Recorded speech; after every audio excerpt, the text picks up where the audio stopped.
Perfect. Perfect.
Perfect.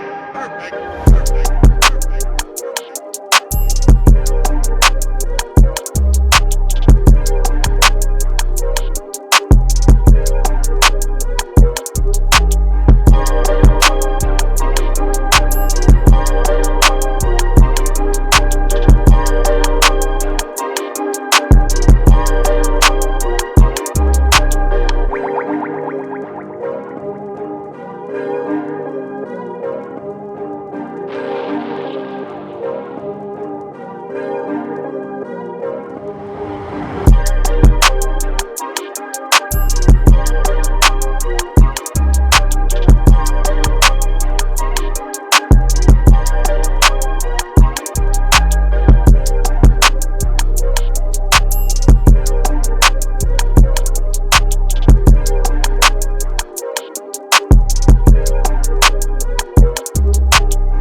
Yeah. Well, all right. Like you always say, welcome, welcome, welcome. Number one sports talking D. We ain't like the Falcons, we won't blow the lead. Look, all we talk is who that, who got cut and who back. Rookies and the vets, players you should look at. It's the sports coma, you don't wanna miss it. Got the pre-game, party, post-game statistics. Get a visit from Sway, maybe DC or 5. It's the hottest thing smoking, Big Q and the guys. Go to YouTube Live, make sure you subscribe. Interviews inside the Saints locker room high. Talk to Drew, Jordan, Zach, Peyton, New Orleans, who that nation. Best believe when I say we bleed gold and black. Ain't a miracle or rivalry could ever hold us back. No, Beastquake, Bounty Gate, let the truth be told. It's the sports coma, all we know is say Super Bowl. Yeah. You're listening to the Sports Coma with Big Q and the guys on the PRO Media Network.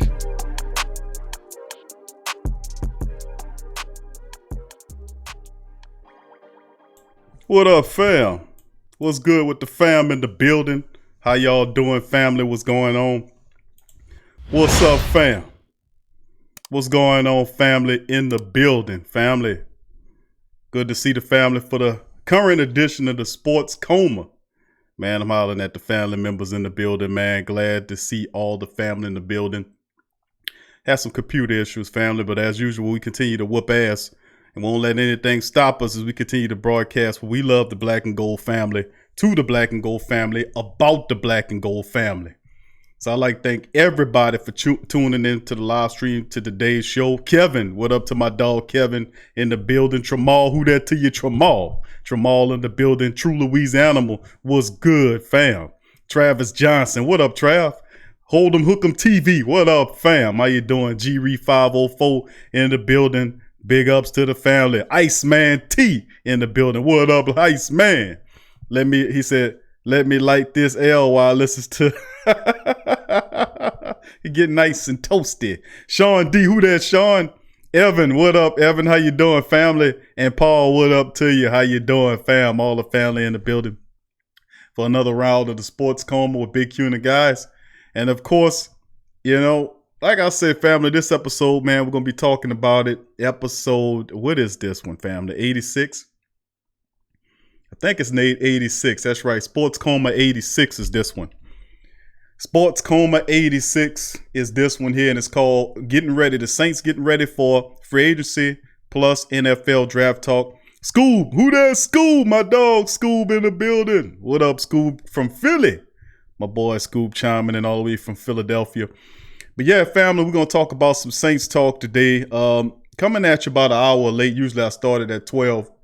But of course, we had some ridiculous computer issues.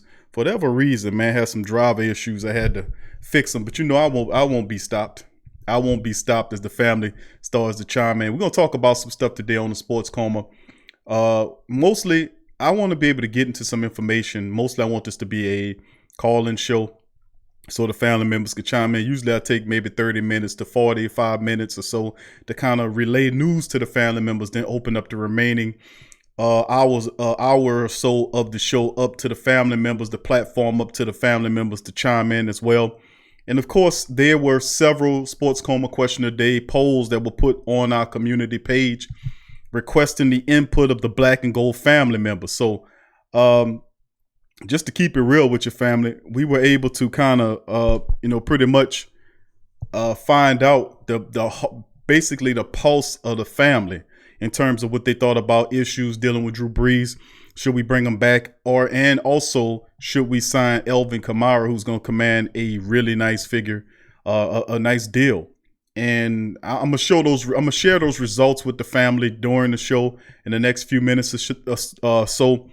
But also, like I said, we're gonna open up the phone lines a little later. We're gonna, and of course, if you have any questions, concerns, or comments, feel free to chime in on the live chat.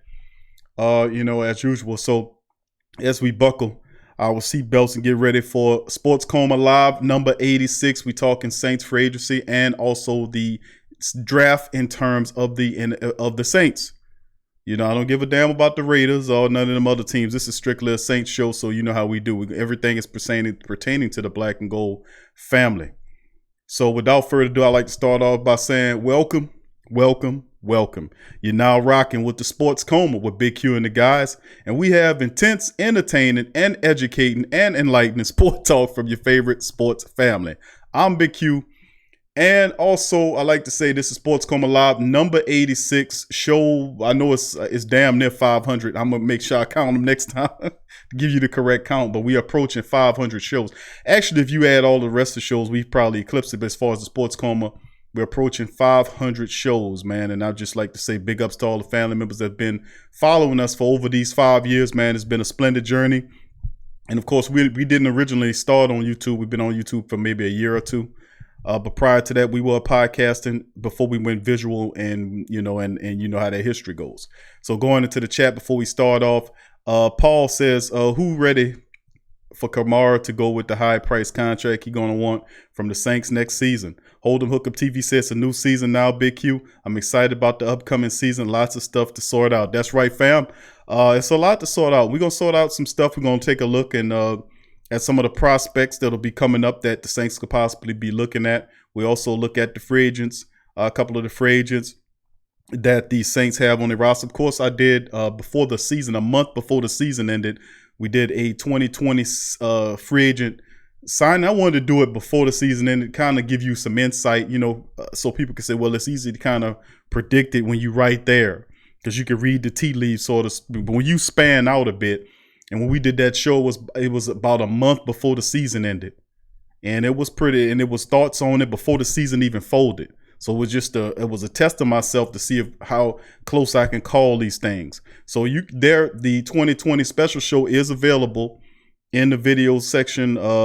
You can find it, the 2020 special. We'll probably put a link here later on when the show go replay. But a lot of people seen it, and they can see, my thoughts on it as well. So without further ado, let's keep going into the chat. Paul says, Big Q, you have more determination to have a great show than the Saints are about winning another Super Bowl. It won't be stopped, man. This platform means a lot to me. It means a lot to a lot of the family members out there. It's one of several only ways of the family members meeting up and discussing the Saints that they love in a respectable platform that is very professional, and it's done. And all this is done in large part because of you. So if I can't,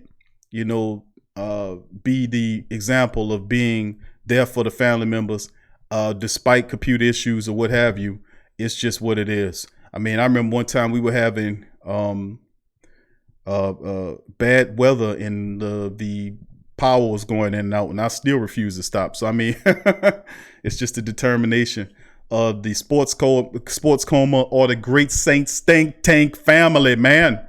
And I think that's why a lot of people respect and love the show, because of that determination, that drive, that honesty, man, and that square deal. And that's what I'm all about. Keep it moving here. Scoop says, y'all take extra precautions down there in light of that virus finding its way to Louisiana. Yes, what is it called? The Canaveral virus or whatever it's called. And the odd thing enough is, like, when we did the Kobe Bryant show, I remember seeing a report about that the same day when Kobe passed away tragically, him and those other families in the helicopter crash. The report dropped that same day, but people was kind of distracted, so to speak, by it, to know that another designer virus has found its way here. And I say designer virus, and people who know what I'm saying understands what I mean by designer virus. These things pop up and then they go away. They pop up and they go away. Sometimes they pop up, go away, then come back 3 times stronger than what they were, which raises a lot of curious questions.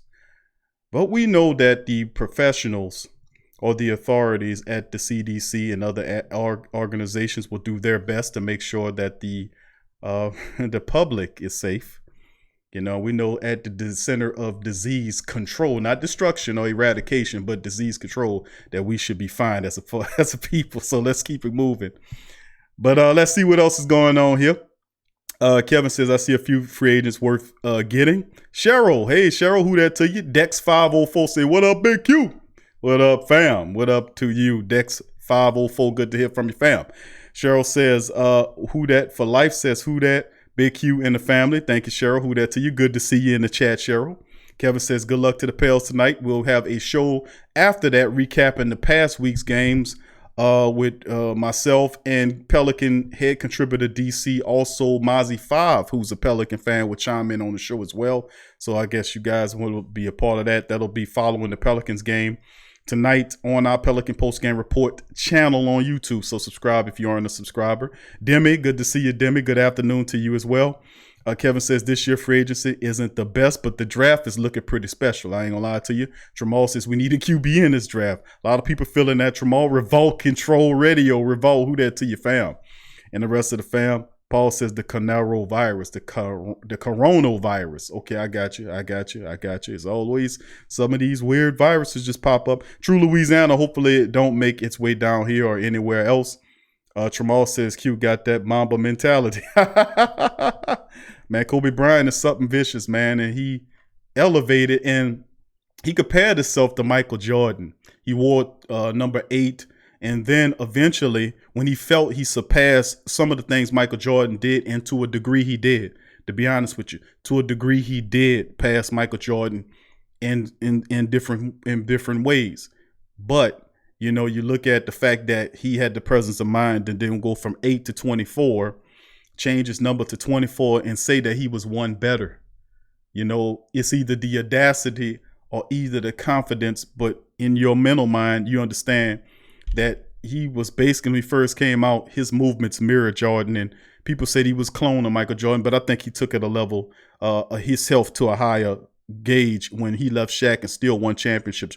Remember, he could have had as many championships as Jordan, as him and Shaquille O'Neal didn't fall out when they got beat by the Detroit Pistons that year. You know, it was foolishness that stopped them from really eclipsing those titles. But anyway, he was a special person, and big ups to him. Rest in power to him and all those people on that helicopter. What a tragic thing, man. And of course, the latest reports are the NTSB came out, did an investigation, and revealed that the engine wasn't an issue in the crash. So if that's the case, then you would say the only other issue is the weather, the fog, and they would then say the pilot misjudged the distance between the ground and, you know, whatnot, and that was ultimately led to the crash, got disorientated in the air. So that should be coming out soon. But it's just this, we just pray for those people, man, and we're gonna keep it moving. Kyle Davis, who that, Kyle? Good to hear from you, fam. Hold'em Hooker 2 says, what's Drew gonna do? LOL, damn, and we had 3 years now. We're in that damn situation. We're going to talk about it. I'm going to give you the pulse of the family members on those two issues about Kamara and Drew Brees. And you're going to see how resounding the decision-making is. And I was quite surprised because I thought it would be more split down the line. But then again, you think about it, and I was like, you know what? I'm not really surprised, again, to be honest with you, to kind of reverse that, because the way Drew Brees, it wasn't like Drew played so exciting of a game that it was really the defense's fault. And I'm just using this as an example. It wasn't just saying that it wasn't Drew's. Let's say if Drew played spectacular, he threw 3 touchdowns in the game, he was spectacular, and the Saints lost by a field goal, then the sting of it wouldn't have been as bad. And you could say, well, Drew played his butt off, that, you know, and people would have been more inclined to say come back. But the fact that he had an interception because he was trying to throw the ball deep and he couldn't push it further enough and the guy picked it off. The fact that he was trying to scramble and then held the ball like a loaf of bread out there and the guy knocked it away, which caused a turnover. The fact that he couldn't orchestrate the 2-minute drive at the end of the game, that gave a sour impression to some people to make them go from pro Drew to anti Drew.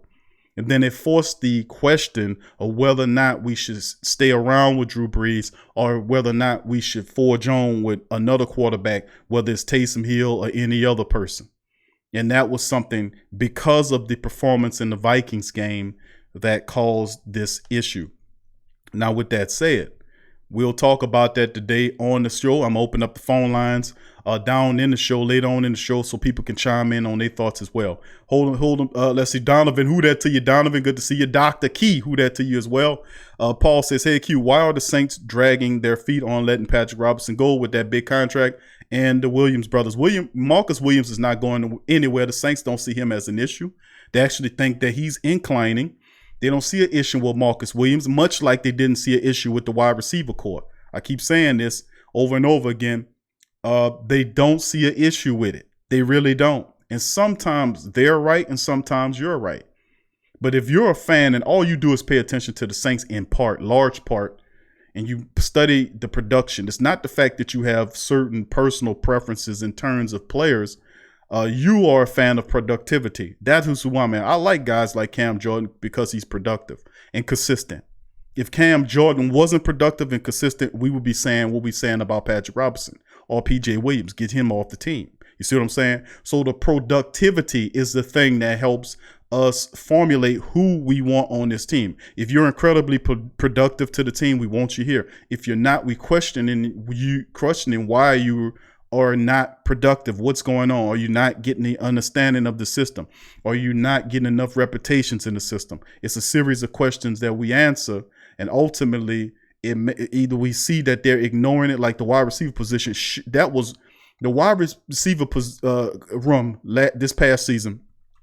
Besides, excluding Mike Thomas and Deontay Harris, out of the wide receiver room, not the tight end room, not the running back room, not any other room, but the wide receiver room. Besides Mike Thomas and Deontay Harris, because both of them was Pro Bowlers. Mike broke records, we already know that. And Deontay was special when they used him as a wide receiver, but the fact that he was a punt returner, kick returner who made the Pro Bowl first time in a long time since Michael Lewis did it, it was excluding those two guys. The wide receivers we had on this team was probably the worst group that we've had down here in a long time.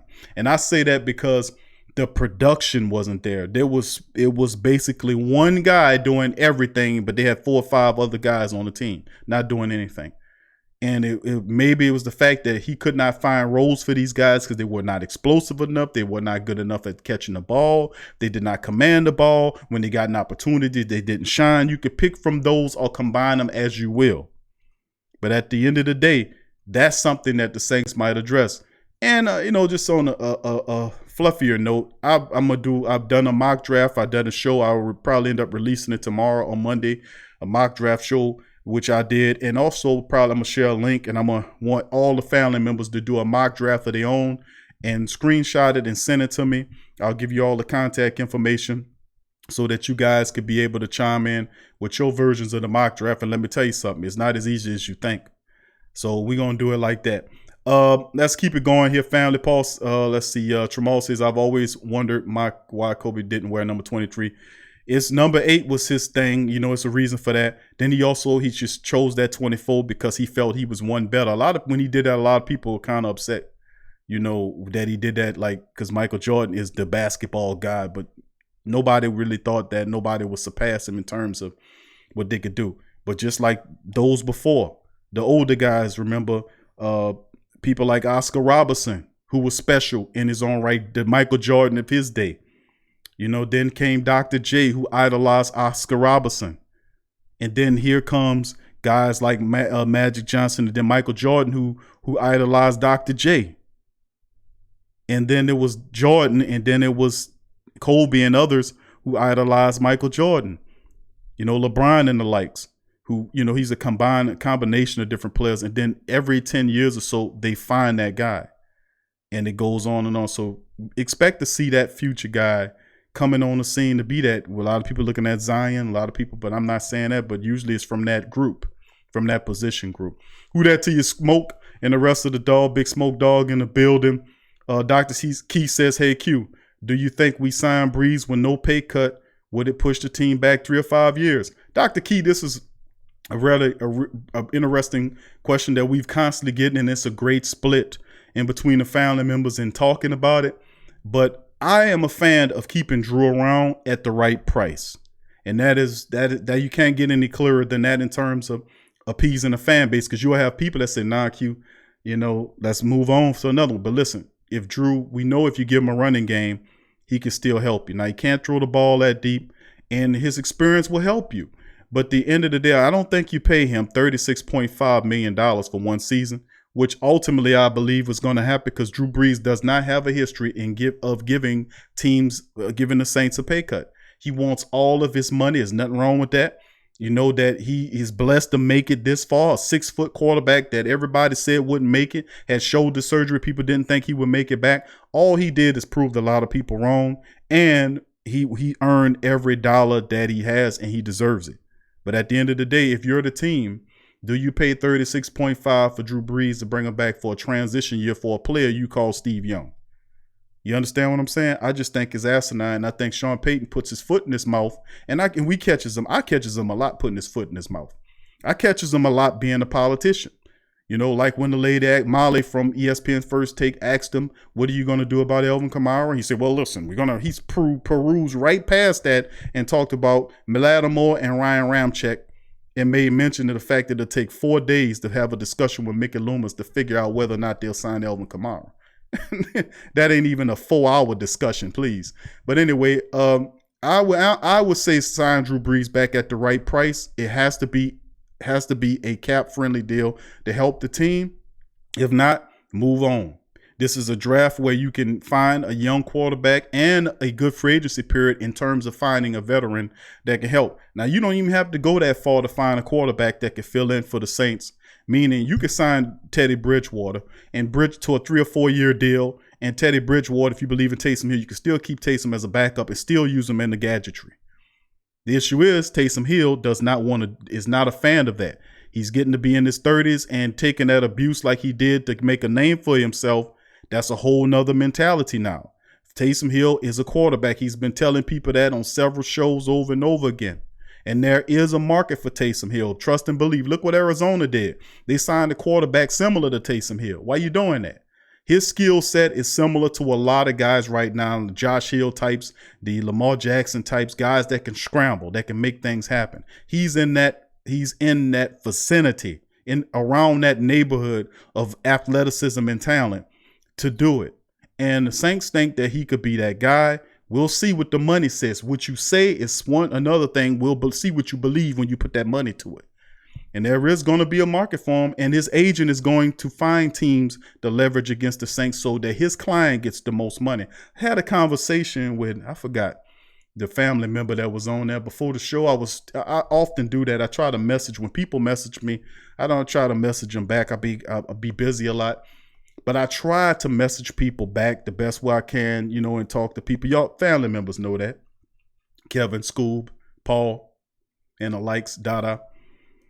But that is the thing, Dr. Key, about Drew. At the right price, but I don't think it'll happen at the right price, in my opinion. I think the Saints will give him the top pay and deal with it on the back end. That's what Mickey Loomis been doing all this time. Why should he shift his mentality? Jermaine, who that to you, Jermaine? I see you. Good to see you in the family. Thank you for the question, Dr. Key. Kevin says mock draft have Baltimore taking Patrick Queen. He is skyrocketing in the draft. I'm serious. Pat Queen is climbing. He's climbing up the charts. At first, he wasn't even a third-round draft pick. Now he done shot from second to first, this fast. And what's interesting about it, he was incredibly productive, but so was Stevens, who's also in the draft. And so is Michael Definity Jr., who's in the draft, and Clavion Chasen. They have at least 5 LSU Tiger players four at least they're thinking that's going to go in the first round. Wide receiver Jefferson, then Clavion Chasen. You have guys like Pat Queen who might go there as well. Then they might be talking a guy like Clyde Edwards-Helaire who can sneak in the back end, or the like. So it's a few players, and even Fulton. Fulton's another dude that could be in the first round. So it's 4 or 5 LSU Tigers that can have first round picks. All right, big ups to you, Adrian, in the building. Good to see you, Adrian. Big ups to your family. Happy to see you. I see Revolt Control says can't give up on promising players. Elite Goods, who that to you, Elite? My fault, I'm late. Revolt says Oscar Robertson averaged a triple-double for a full season. No one has ever done it. No one has done it yet. Averaged a triple-double for a full season. Didn't Russell Westbrook do that? Revolt? I want to say Russell Westbrook did that. I don't know. I'm going to have to check into it. But that seems like somebody did that quite recently, and they were doing the comparison. But wasn't it Russell Westbrook that did a triple-double for an entire season?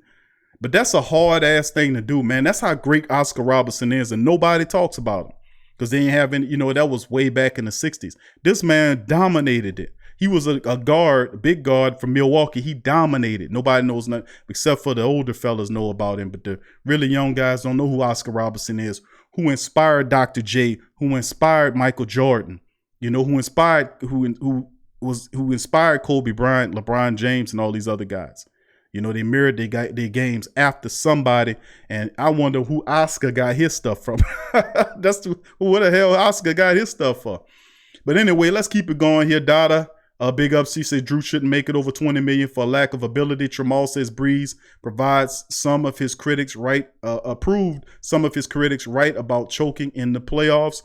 Ramsey, Ramsey says Drew need to pay cut $5 million just to help the team. He never does that. I understand you saying that, Ramsey. He doesn't believe in pay cuts. He doesn't, because he believes he earned every penny and he's going to collect every penny. That's the Drew Brees mentality. And I hear these fools talking about Drew takes pay cut. Drew never took a pay cut. I keep yelling that to him, and I don't understand why they keep believing it. When you shift your money from the front to the back, ain't a pay cut. A cut means you get less than what you're valued at. If you valued at 36.5, I'm going to say it again. Please spread the word. I'm going to say it again. Please spread the word. Drew Brees does not take pay cuts. He doesn't. He's never taken a pay cut. Whoever's saying that, they don't know what they're talking about. Drew Brees shifts. That's right, Grant Delpit too. Thank you, fam. How can I forget Delpit as one of the Tigers? You got 5 or 6 Tigers that can go. But anyway, back to Drew. Drew has never taken a pay cut for the Saints. He wants his market value. He has one of the stiffest, greediest agents in the game in terms of getting money for their clients. He won't play with your ass. He wants his money. He earned it, and he wants every red cent of it. Nothing wrong with that at all. But Drew Brees is Drew Brees. He wants his cake. Shifting your money from the front or to the back of the deal does not mean a pay cut. Cut means if you're worth 36.5, you take 26.5 to help the team. That is a cut of $10 million because you're valued at 36.5, but you're going to accept 26.5 to give that money to help your team. That is a pay cut. Not getting it shift to the front or the middle or the back and still collect the total value of the 36.5 or the 30 or whatever it was.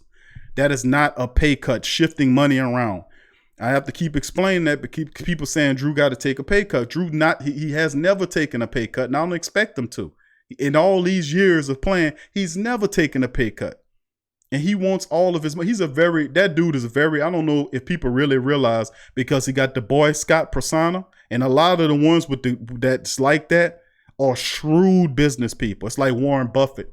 A lot of people don't see Warren Buffett like that because his perception is he comes out, he's an old man eating ice cream. A lot of pictures you'll notice he has ice cream. He's eating ice cream. He know what he's doing. He don't have to eat ice cream in the public, but there's several different pictures of him eating ice cream. He likes ice cream, but that's done for PR purposes because that does something to your mind. Like the little technique they use when everybody come out and they do the insurance commercials or various commercials, and the person is holding the coffee cup with nothing in it. That gives you a perception. These people they know how to advertise. They got it all up into our minds, and they know what colors to use and what words to use, all that kind of stuff to get you to buy all the stuff out there.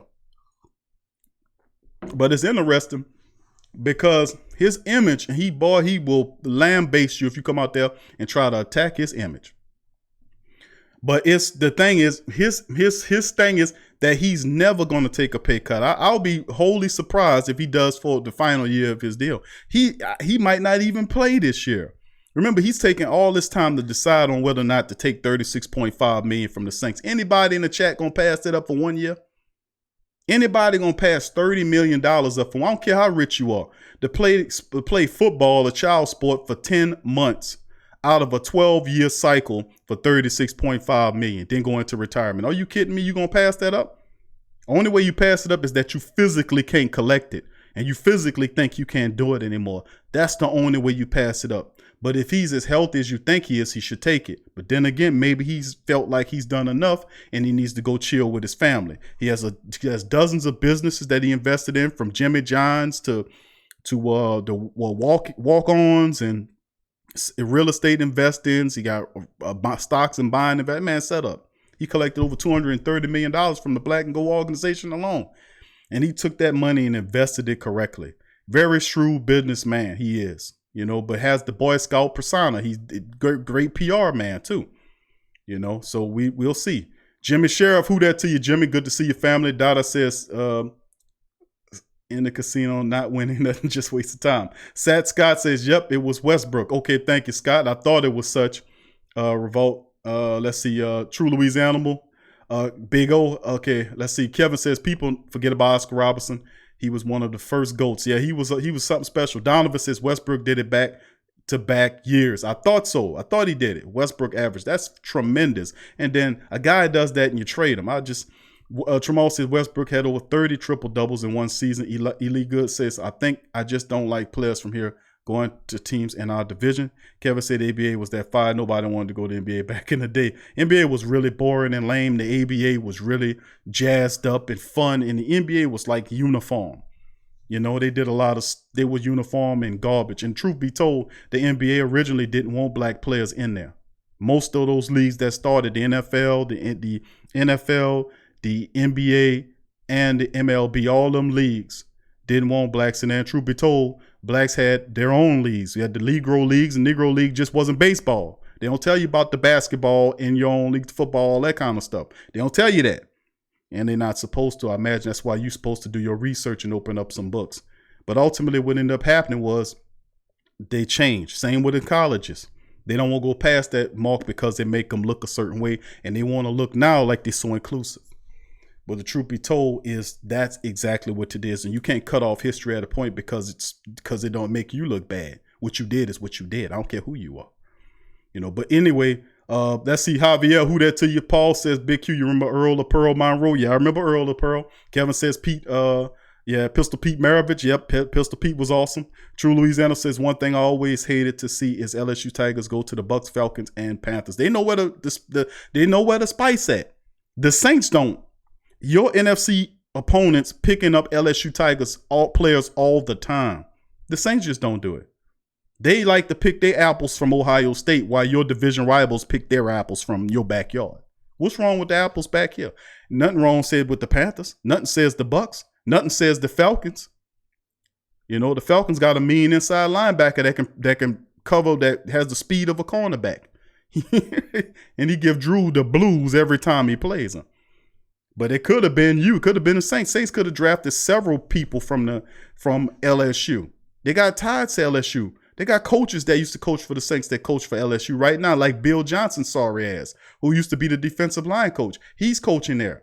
And there's several other players and connections from a coaching standpoint and a direct pipeline, if you think about it, directly to the Saints. They don't utilize it. They go way up to Ohio and go pick up a bunch of Ohio State guys.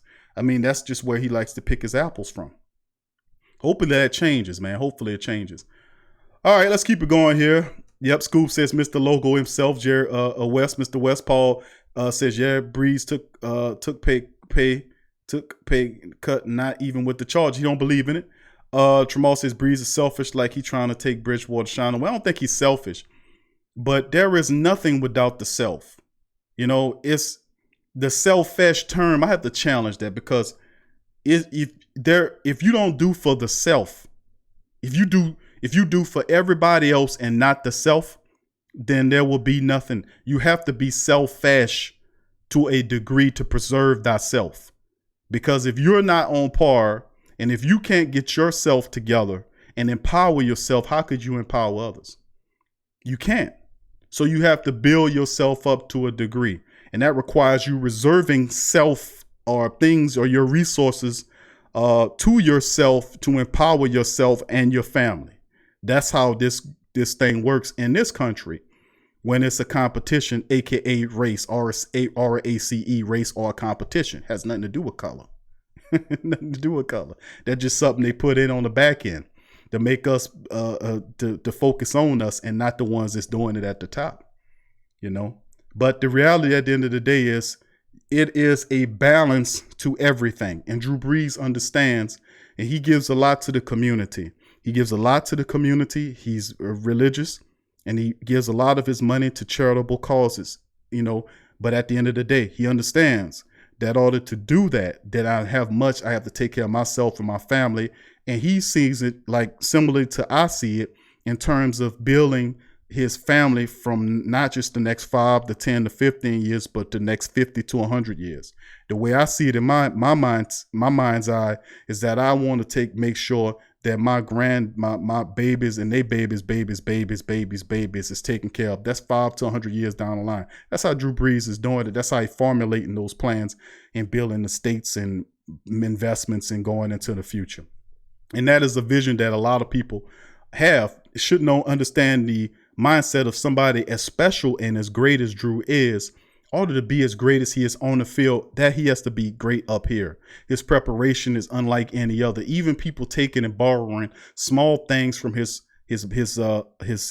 mind state, his mentality, sees immense success. Even Mike Thomas accredits his hard work and regiment to Drew Brees. Taysom Hill credited his regiment to Drew Brees. Remember, he was constantly getting hurt. And then all of a sudden, he's now empowered because Drew, according to him, lended him his trainers, and look what the end result is. So at the end of the day, Drew Brees is a very intelligent person, no doubt about it, to do what he does. But it has to come together here before it comes together out here. And Drew Brees is a very special person at what he's doing. That thought process and that special mentality is the reason why I say you have to look at it and see whether he's deciding whether to come back or not. Truth be told is he don't really have to. He's accomplished what he sets out. He's won a Super Bowl ring. Two would be nice, but he has one. He's already a first ballot Hall of Famer right now. He owns all of the passing stats that matter and touchdowns and all this kind of stuff. He's in the record books. He is a GOAT right now, and he can walk out of here on high on top of his game and work right into the Hall of Fame when he's eligible. First ballot off the top. You know, he might want to feel like as soon as I retire, I can start looking at that, 7-year process before I get eligible to be called in the draft like Randy did and the rest of these guys. Troy Polamalu just got there and a few other people. So like I said, he might have that mentality. Yeah, you know what? Right now, stop right now. In about, it's in several years, I can have my gold jacket too. And I could be up there too. So that could be a part of the process. He has already worked hard enough to ensure his family, and now he simply wants to enjoy them. And I just absolutely love that. I just love that mentality. I'm sorry. Football aside, but sometimes it's greater than football, family. You and I know that both. Let's keep it moving. Let me hurry up through there. Dada says we need not pay Drew 36. He's not a young QB balling out, so you make an offer for his ability. And by him being limited, not throwing the deep, the money should be limited he receives. Thank you, Dada. Lance Kelly, who that Lance, says, Tramal, I agree. Drew is selfish. I saw that in 2012. And like I said, it's all prerogative. Lance Kelly said, I saw Drew is worth $15 million at this point. Just my opinion. Thank you. Kevin says Dr. J won championships in the ABA. People forget.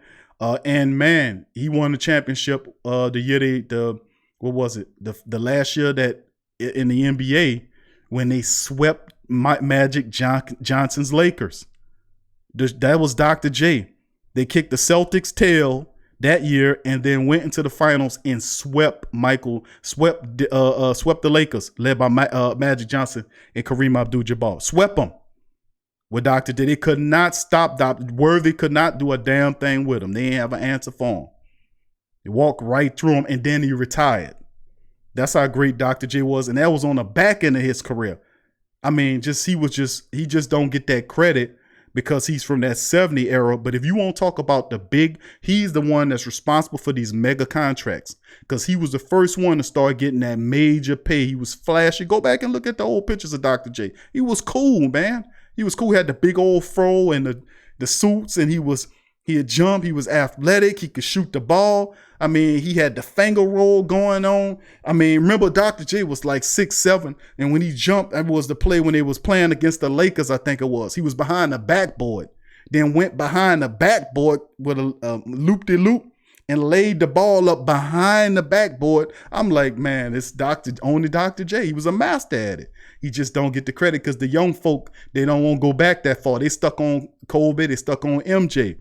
Let me tell you something, truth be told, the greatest player to ever play the game in terms of championships and were effective with Bill Russell. Bill Russell won 13, what was it? 13 champions? No, it wasn't 13. I won't say 11 or 12 championship rings to Bill Russell. They don't know about him. Them old young folk, y'all got to go back and learn, man. It don't start with that guy. They all come from somewhere else. Go back and learn that. All right, let's keep it going here. Charles Mayfield, he says he's worth every penny. Everyone will see when he's gone. If he plays or not, I bleed black and gold, but we gonna take a hit. That's Charles. Charles a diehard Drew Brees man through and through. I feel you. Thank you, Charles.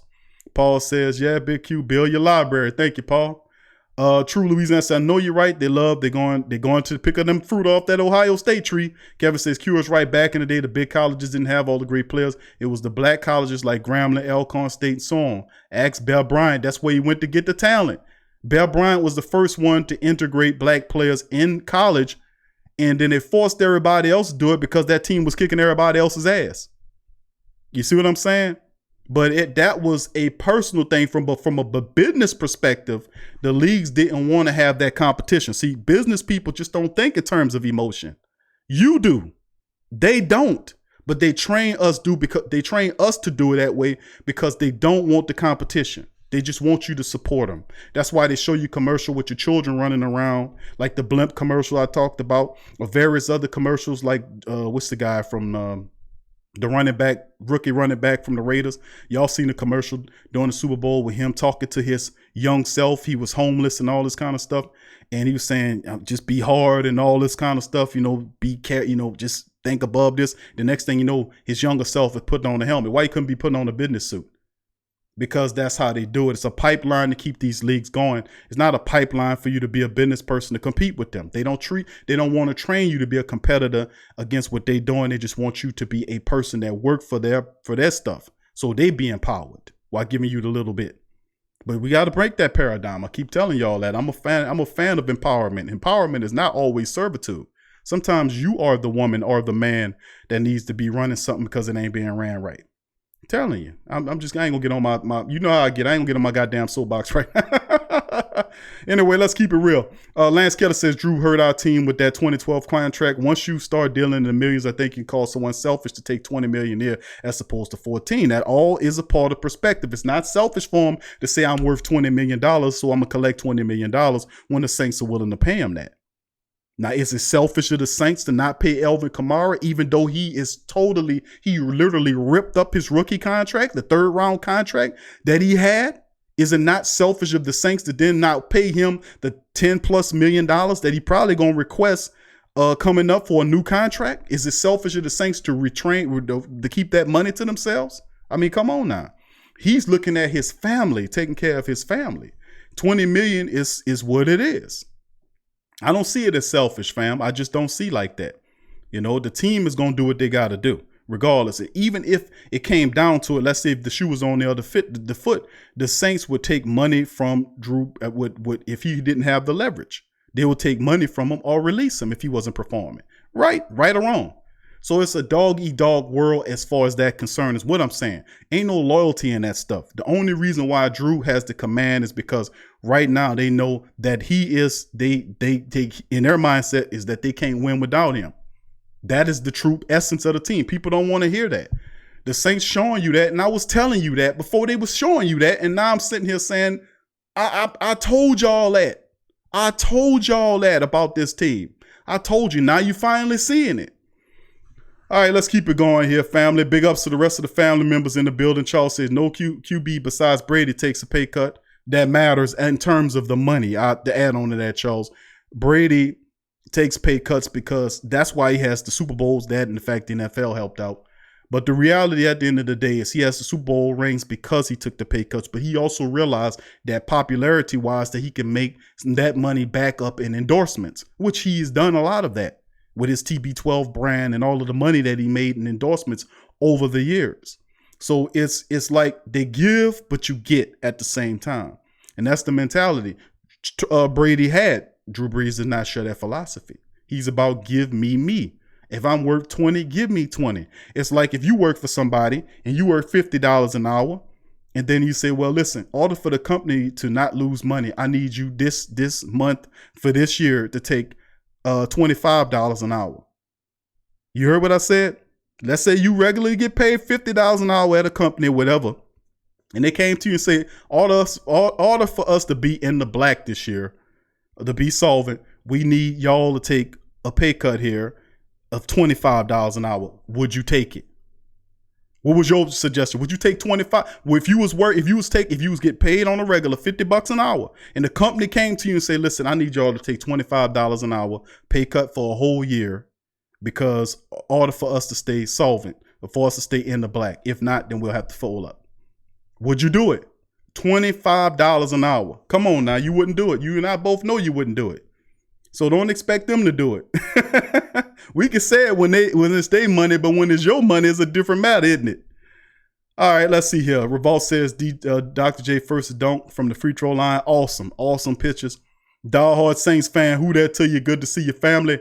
Crass, sweat in the building. Good to see your family as well. Travis says if Brady come back next year, I can say 100% guarantee Breeze is coming back with the pay cut. The legacy he set in the league, he's not going to let Brady take that. I don't think it get to a point where you know that you feel a certain way. You know what I'm saying? Now, you could say that he could chase Tom Brady to keep his stats, up. That's a possibility. But then again, he might say, you know what? I did what I did.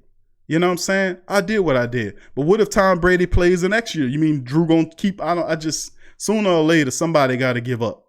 Lionel, who that to you? Good to see family. Good to see you in the chat. He said, what's the topic? Topics are, we talk about the free agency, dealing with Drew, of course, still a hot button topic. And plus, we'll get into NFL draft news today, family. John Gill, who that to you? Says Iceman George Gervin. Lloyd, big ups to Gervin, the Iceman, played with San Antonio. Finished his career out with the Chicago Bulls. He was on the team early on with Michael Jordan. A lot of people don't know that. Crassy, I saw Jimmy Smith live versus SU, man against boy. Jimmy Smith was something special. Dallas Allen, who that to you, says, yeah, let's pay this man and regret the cap hit later like we did already again. Paul says Larry Bird was great with Kevin McHale and Robert the Chief Parrish, Cedric Maxwell, Cornbread Maxwell. Old school names, young people got to learn that, man. Crash says same with Al McNair. That's right, the late, great Al McNair passed away. Rest in power to him. Toby, who that to you, Toby? Big ups to you. Kevin says the only reason why McNair didn't win the Heisman because he went to Elkhorn State. Small school. That's true. Very talented. Should have took it that year. Let's see. Revolt says Kamara wants $15 million, I believe. That's true. That's his market value is 15.5. You gonna pay him? You gonna pay him? We're gonna talk about it today. DJ, big ups to you, DJ. Who that to you as well? Paul says, yeah, the NFL is trying to give the NFL a run for their money. Not quite yet. They got to stay in between the law between the February and right before the NFL season started. That's the problem XFL had last time. I often say this, that if you want to make it, and that's the problem that happened with the other league that didn't make it, is because they try to be a lapdog for the NFL, and the NFL wasn't having it. And they was looking for it. They shouldn't have did it like that. If you're going to want to compete against the XFL, the NFL, you have to play when they don't play at first because they're a juggernaut. They've been a monopoly for a long time. Remember, they're a combination of two companies already. When they were warring back in the days, then the NFL absorbed the rest of the team, similar to what the NBA did with the AFL, with the ABA. There were leagues competing back in the day, and one bought the other one out, and then they became a monopoly. So basketball, NBA has been a monopoly for a long time. So has the NFL and Major League Baseball as well. So they've been monopoly leagues for a long time, which is not a good thing. I don't like monopolies for obvious reasons. But the XFL has the stay within the gap where the NFL doesn't play, and the key to it is put teams in places where the NFL will not go. That means go to Jackson in Mississippi and put a team down there. There's a stadium there. You can play out of the stadium in Jackson. Go to Alabama and put a team in Alabama somewhere. Go to Arkansas and put a professional football team there. And the reason I say this is because those are football hotbeds. They love college down there. They're just no pro sports to promote. But if you you go to those football hotbeds in the South and other areas and put your professional XFL team down there, you will do a lot. And I've been saying that for years. And I think it's good for football fans, period, to have a competing league. Because with XFL, NFL stole most of the XFL's principles anyway when they folded. They stole their camera techniques. That's how you got the camera on the wires. All that came from him, while discrediting him at the same time and sabotaging their business at the same time. And if you don't believe in corporate sabotage, you need to grow up, because that happens all the time. Just Google it. Let's see Dallas Allen, so you can make it back with overtime Super Bowl win, which Drew can't. Kashin, good to see you, Kashin. DJ says I need that 24-hour now. LOL, I would take that anyway. Kashin says y'all talking Drew struggling. His family and the next 4 generations are set. That's right. No, Drew's not struggling, not even the closest. He made over $200 million from the Saints alone. He has several businesses. The man is very shrewd. His family is set up for the next 100 years. His estates and everything is set. His son's more than likely going to be playing football. The Drew Brees empire is set. It is set. It is set. The set is that it has been, and Drew could literally stop today and then enjoy what he has set for himself for 20 years. First ballot Hall of Fame. It's all in. No such thing as struggling with Drew unless he gets in the game, and then like he did against Minnesota. That's the only thing I can see about struggling. William Musgrove says Drew is going to get his money. Lance says caution. Drew is 5 years too late to be thinking that way. Paul says Bob McAdoo was great with Jamal Wilkes and Norm Nixon. See, another bunch of old, really great players. Cautious says, I can't see that if he decides to be selfish. I can't support that if I'm not mistaken. Didn't Cam take a pay cut because he knew Mike and Kamara were coming up on contracts? Cam did take a pay cut. Several other high, really top-ranking Saints did take pay cuts. People like Teron Armstead, Larry Warford, those guys took pay cuts. A lot of Saints are the really good starters and solid contributors took pay cuts. Drew Brees didn't. Drew Brees didn't. And they wouldn't dare ask him to, I'm telling y'all. All right, let's see. Big ups to the family minute. Derek, good to see your family and everybody joining it as well. So without further ado, let's get into the show, family. And we're going to start it off, like we said, I'm going to share my screen with y'all, and I'm going to show y'all well, let me start it like this. Hit the like button, family. Everybody in the live stream, feel free to hit the like button right now.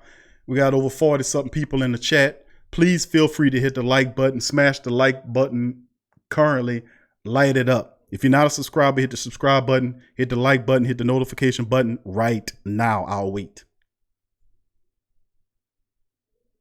Waiting for y'all. All right, fam. Now that y'all smashed on the like button, thank you for that. Let's move into the next discussion, and that is, the family members here at the PRO Media Network. It's not just me; it's several other people here that work with the show as well, that do computer stuff, graphics, and stuff like that. But there was a poll put up on the page, the community section of the page, that asked 2 questions, the TSC questions of the day, which was, "Who that Larry? Good to see your family." It's that poll, and I'm going to share my screen with you momentarily about it. And this is what some of the family members put. This is a question that was put up yesterday, a day before yesterday, which is Sports Coma question of the day: should the Saints re-sign first ballot Hall of Fame QB Drew Brees for a transition year? 79 people voted on it. And as you can see, look at that. Look at the resounding difference in the vote. 61% said no, let him retire. Now, of course, the question was, yes, we need him, or no, let him retire and start. Actually, the comments for the question, which is, should they sign Drew Brees back for a transition year, just the 1 year? One of them's, yes, we need him. No, let him retire and start with somebody else. 61% of the family members said that no, let him retire and start somewhere else. And 39% says the same thing. And then when I asked the question about Alvin Kamara, look at the response there. Should the Saints re-sign 3-time Pro Bowl multi-purpose back Alvin Kamara, who's going to command top dollar? Yes, he deserves it. Pay him the big money.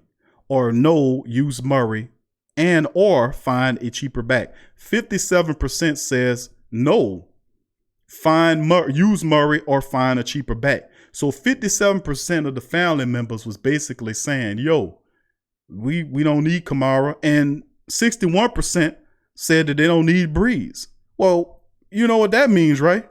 It looks a lot different than, don't it? Don't it, family?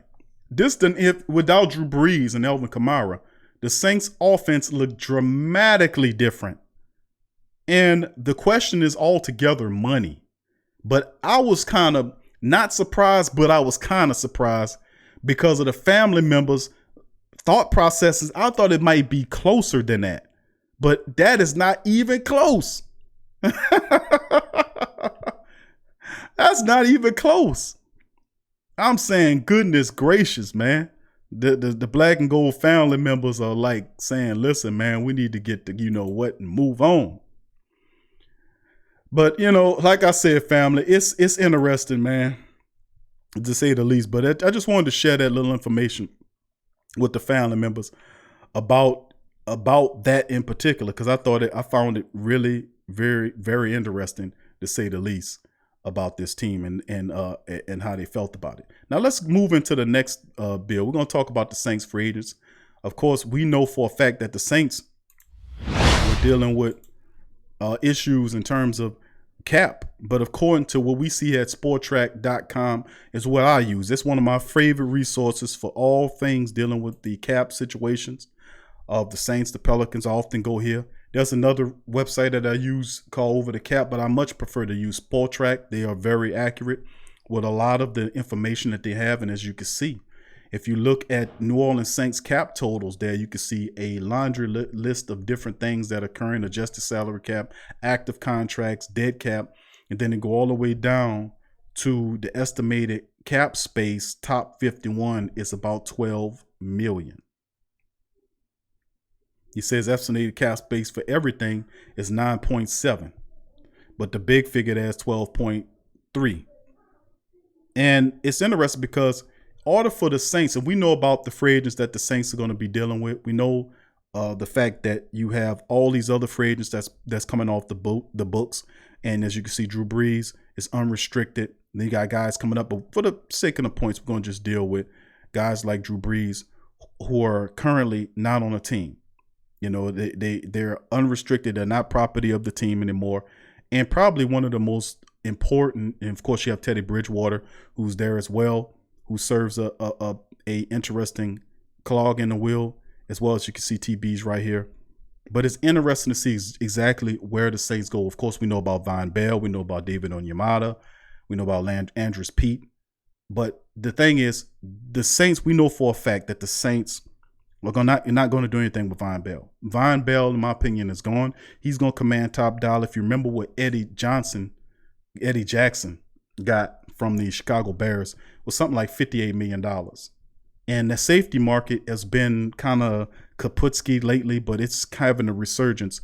That contract that Chicago gave him would probably be something that Von Bell would seek, being at all the experience that he's had and the things that he's done, you know, in terms of his productivity and the fact that he's been there. And I can see him commanding the contract like that, which the Saints simply won't pay. But they were proactive enough to understand and know that they wasn't going to pay Von Bell that money. We knew that because they drafted two safeties in that draft, this year's draft, which is Saquon Hampton and Chauncey Gardner-Johnson, to replace Von Bell. So Von Bell, in my opinion, and I've said this on the show, is gone. He's gone. Andrews Pete's another guy that's gone. They know they won't be able to pay Andrews Pete the money that I'll be really surprised if they kept him. David Onyemata is somebody I think that they should re-sign, but I just don't think that the Saints will be able to compete with teams giving him money on the open market. Remember, these guys are unrestricted, which means the Saints have no hold on these guys. They can go wherever they please. Drew Brees and Teddy Bridgewater are two guys that a lot of people are looking at, but often saying this, and a lot of family members are saying it the same way, that Drew's $36.5 million market value, that's the calculated estimated market value of Drew, which is pretty accurate, 36.5. Teddy Bridgewater's is 20 million flat. Now, what does that mean? The Saints looking at bringing Drew back for a transition year for that deal, to bring him back to help Taysom Hill. And I was often say, why just Drew Brees? Why don't the team bring Teddy Bridgewater back if they're looking at a transition? 1 year is all the seasoning that Taysom Hill needs to be a starting quarterback. I just find that really foolish. I think that's really stupid. I think that's Sean Payton's way of being lazy in terms of not wanting to start the new generation of winning. He doesn't have total faith in Taysom Hill, the quarterback. And I kept telling y'all that they don't see Taysom Hill as a quarterback. And I think Taysom Hill's smart enough to understand, unless if he's listening, he should be listening to what I'm saying. You can't trust Sean Payton in terms of that, because he's a politician in terms of that.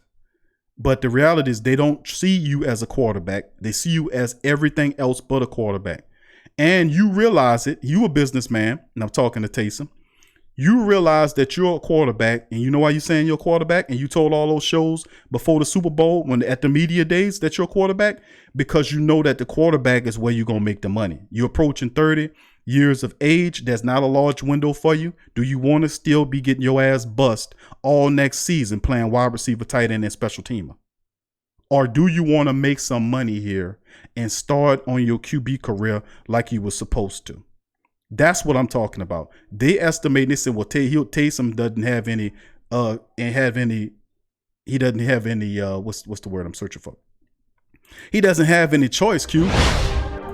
He doesn't have any choice, Q. He has to come back. He has to come back, Q. He doesn't have any choice. Taysom, no, listen, he's restricted, yes. But the reality of the day is if he intends on playing, the Saints are not going to play his ass at quarterback next year. They're telling you that. So Taysom Hill is a smart dude in his head, and his agent saying, look, Taysom, your age, your position, what are you? I'm a quarterback. Kept putting that out there. Quarterback. Kept putting that out there. Quarterback. And then you got your coach telling you, well, listen, we're going to bring Drew here. We're going to make you wait. We're going to let you pay 20-something snaps. And then next year, then I'll let you play. And Taysom like, man, I could play right now. I'm telling you, this is not going to work out the way you think it is. I'm telling you, the man wants to play. And he been telling them, blowing smoke up his ass and all that for the last couple of years, telling them that, oh, no, you're Steve Young. You're Steve Young. You are Steve Young. But when it come time for Joe Montana to go to the Chiefs and Steve Young to step up, he begging Joe to come back. Come on, Joe. Nah, Joe, one more year, Joe. One more year. That's not how it's supposed to be going, man. That's not how it's supposed to be going. You ain't supposed to be like that. But that's what's kind of putting a kind of a weird malaise over the top of our free agency, because usually we'll have the quarterback position set up and ready to roll.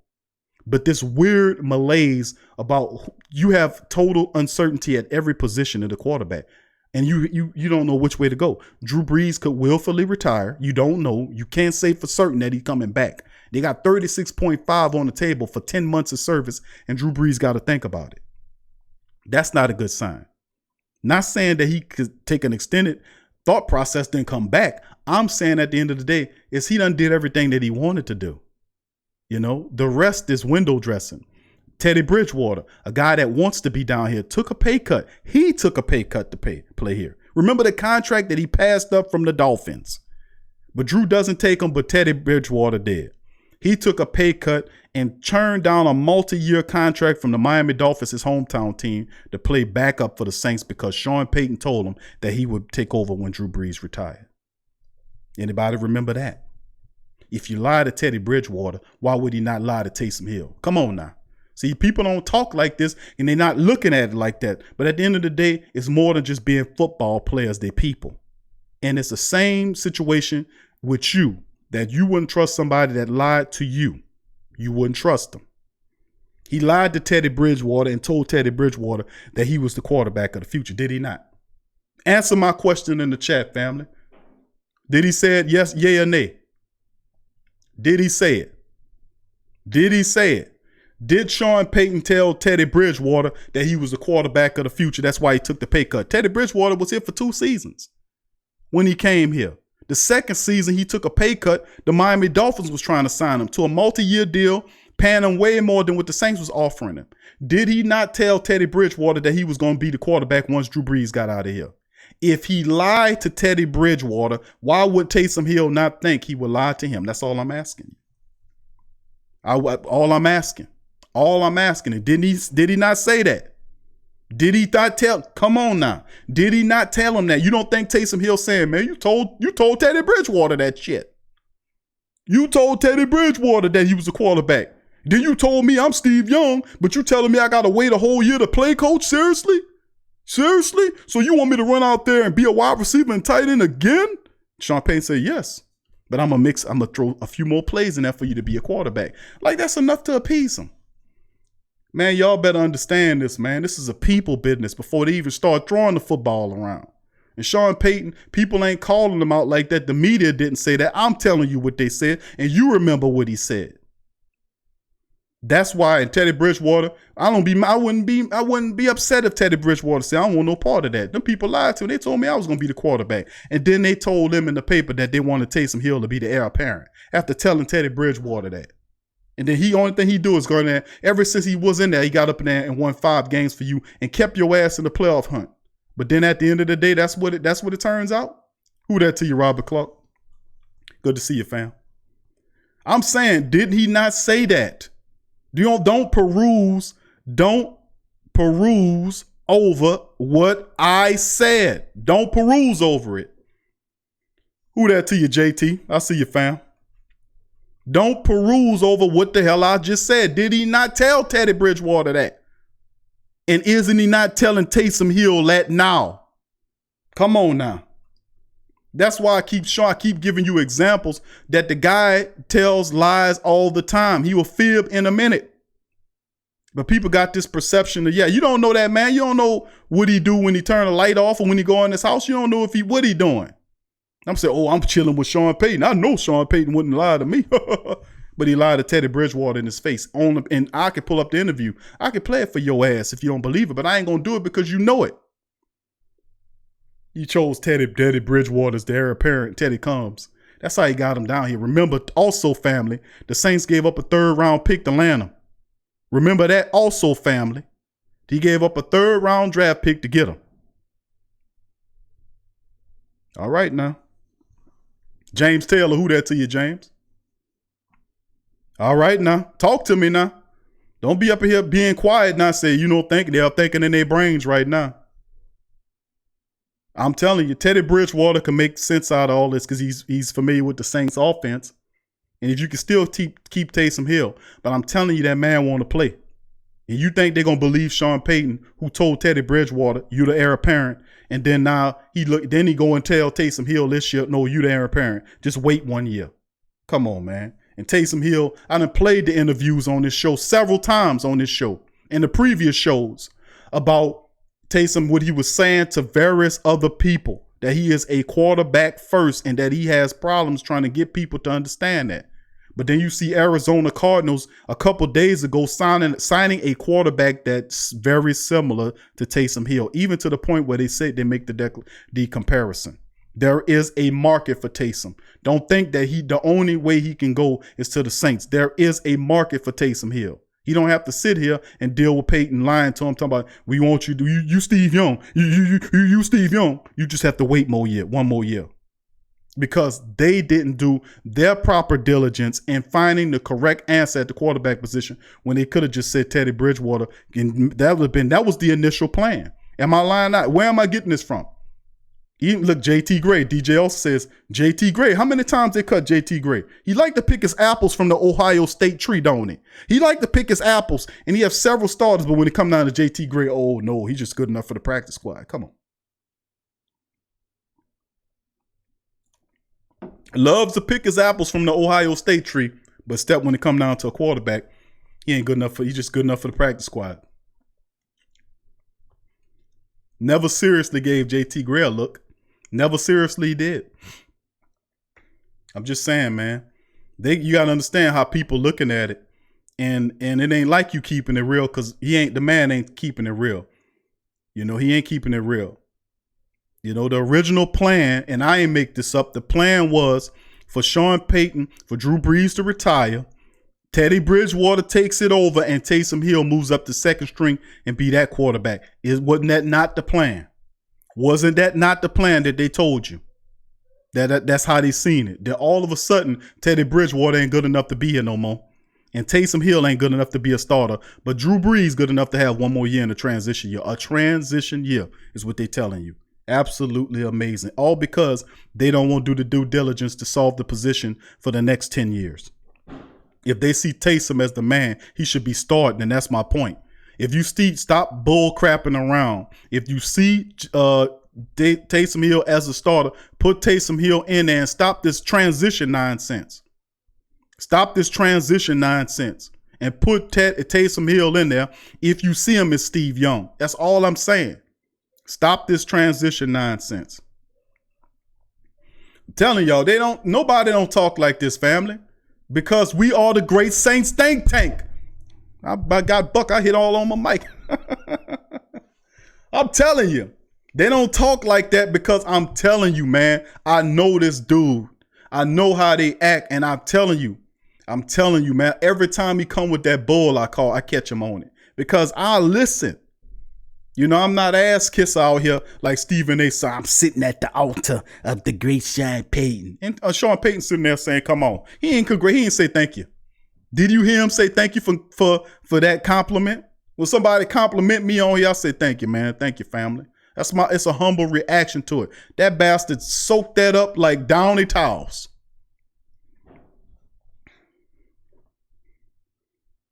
But at the end of the day, that's what you have to think about, man. I'm just keeping it real with you. The numbers are all a part. The numbers are all in a part of the mixture. But I'm gonna share my screen with you on this one. I'm gonna go through this right quick. Then I'm gonna open up the phone lines. I'll let the family members chime in and drop it. Of course, I was just dropping these little jewels right quick about it because I wanted to share that with you because there's stuff like that to think about. Now, this right here is the Saints 2020 free agents right here. This is a list of them, family, just to put your own game about this one. Now, you got right here the Drew Brees sitting at the top of the list. Right there, then there's Teddy Bridgewater, A.J. Klein, Eli Apple, Andrews Pete, P.J. Williams, Zach Lyon, who retired. Then there's Von Bell there. And then the rest of a lot of backup guys like Johnson Batamosi, Patrick Omame, Stephon Anthony, Josh Martin, who's very intriguing. This guy looked good in the late in the preseason. This is a guy that they got from the Jets. A tweener, kind of a hybrid player. I seen him jump off tape late in the preseason. Really intrigued. This guy got hurt. If I was them, I'd try to bring him back. Manti Te'o, DJ Swearinger, David Onyemata, Noah Spence, who didn't play a lick. I don't know what the deal was that. He didn't play anywhere. He wasn't even a force nowhere. Dwayne Washington is a free agent. Zach Wood, Justin Hardy, Cameron Tom, JT Gray, Austin Carr, and of course, hold on, let me stop right there. Zach Woods restricted. All these guys below Dwayne Washington are restricted. Justin Hardy is restricted. Cameron Tom is restricted. JT Gray is also restricted. Austin Carr, Taysom Hill, and Keith Kirkwood. Exclusive restricted free agent. So, I mean, pretty much what I'm saying is, most of these players, your unrestricted guys, they don't really cost that much money to bring back. But of course, Keith Kirkwood is a guy you might be interested in bringing back. Of course, JT Gray, Cameron Tom. The Saints do like Justin Hardy. Maybe he comes back again officially. And then, of course, you're looking at guys like Taysom Hill, who's making just over $500,000, $556.6. So what it comes down to is pretty much which one of these do the Saints bring some. I think a lot of these restricted guys do come back, but you could see very well a lot of these men not return. I definitely say David Onyemata is gone. Swearinger is interesting. He's just 29 years old. I would love to have Swearinger back as a veteran back there because he's a hitter. I like DJ Swearinger. He also gets the interceptions. But what you look at guys like Andrews Pete, they're gone. I think Eli Apple is gone. And a lot of people say big ups, he's gone. AJ Klein's 29 years old, was dealing with injuries the last several years. I don't think the Saints go with AJ. And you know how I feel about AJ. That's one of my favorite players, man. Good dude. But I think the Saints have to look at going, getting younger at the position.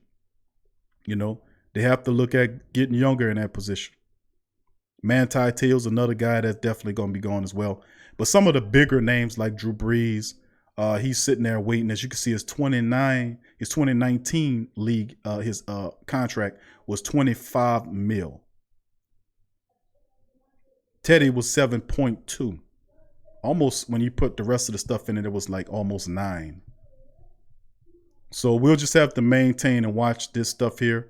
But this is what I'm talking about dealing with the Saints. And most of these guys, the Saints going to have to replenish through the draft and the undrafted free agent period, and maybe signing a few of these men as well as the free agency period, the undrafted, the NFL free agency period kicks off.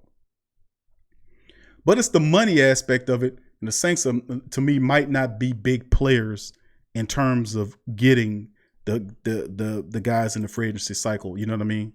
Those guys.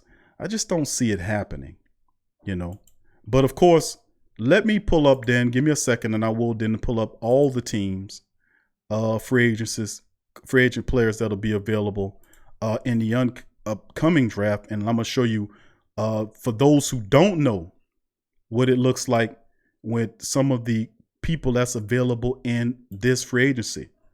Now, this is a part of the show. I'm going to go through this, and then I'm going to open up the phone lines just to show some of the family members what it's looking like. Okay, so here I go again. I'm going to share my screen with you. And this is what we're looking at now. Now, this is the 2020 NFL free agents that'll be available. That's coming up once free agency starts. And of course, as you see at the top of the list, Drew Brees is sitting up there. He's sitting up there. And then there's Tom Brady, Phillip Rivers, Von Miller, Von Miller is there. But that's a club option, meaning that the team has a team option to bring him back. So Von Miller and guys like Everson Griffin and Marcel Darius, those guys, Dontarius Poe, those guys could, be opted to come back to the team at that rate. So don't anticipate that occurring. But let's just break it down and look in terms of the quarterbacks.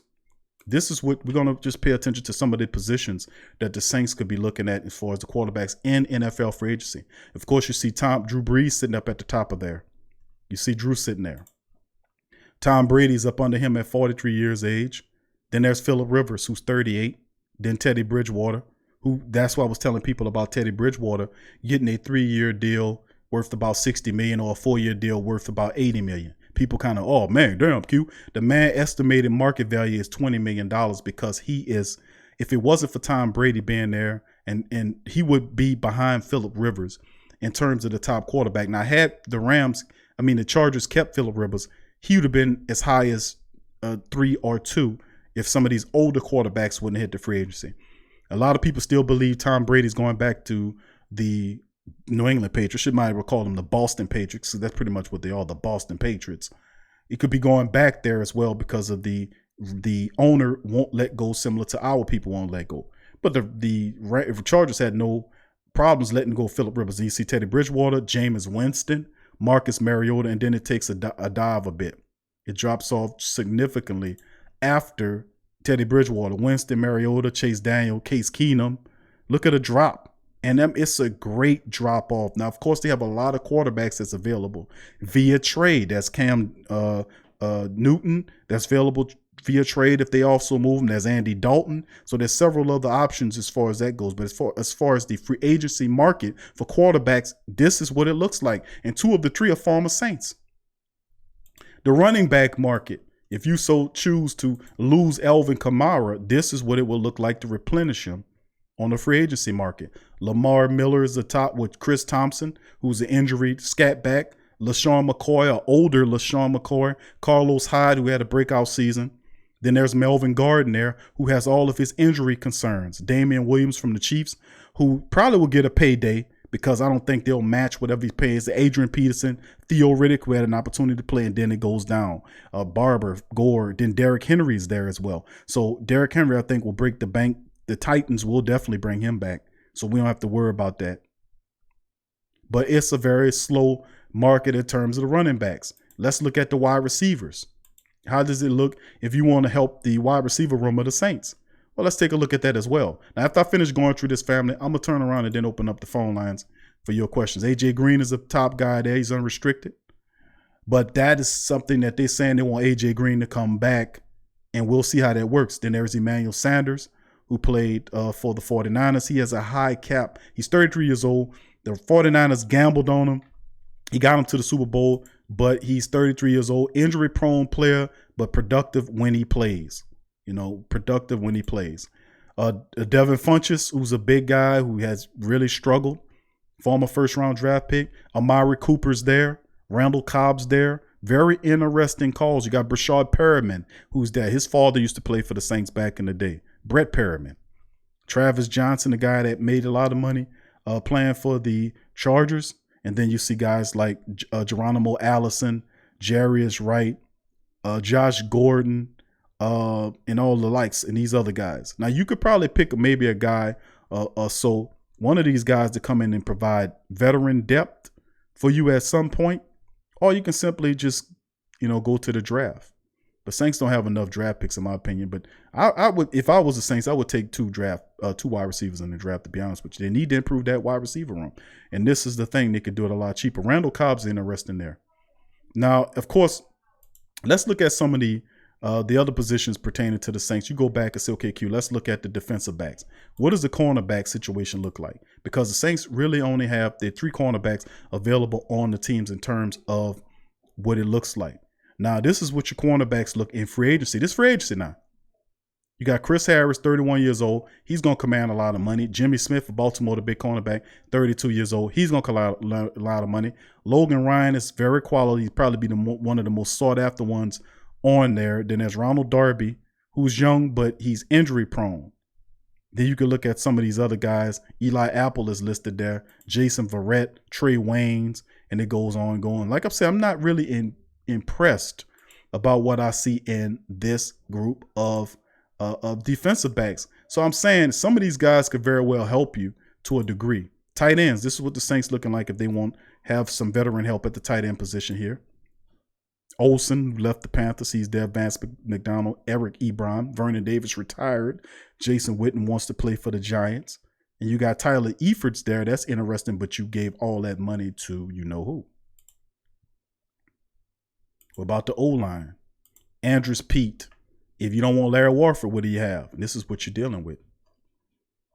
You know, a more impressive offensive line group than pretty much a lot of the other groups that I see in free agency. So perhaps that's one of the things we could pay attention to as well.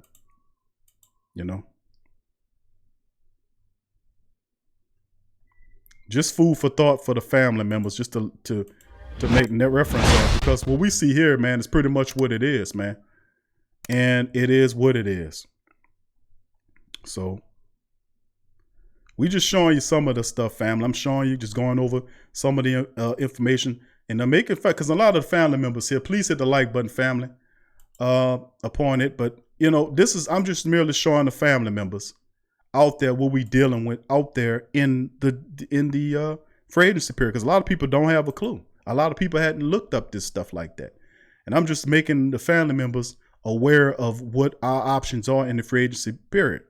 Now, like Bill Cosby and Swade would say, let's move on to the draft. Let me give you a little bit of the draft here. Now, this is what it looks like, and I've shared this with you guys before about what the draft looked like. And let me look at it in terms of the quarterback perspective.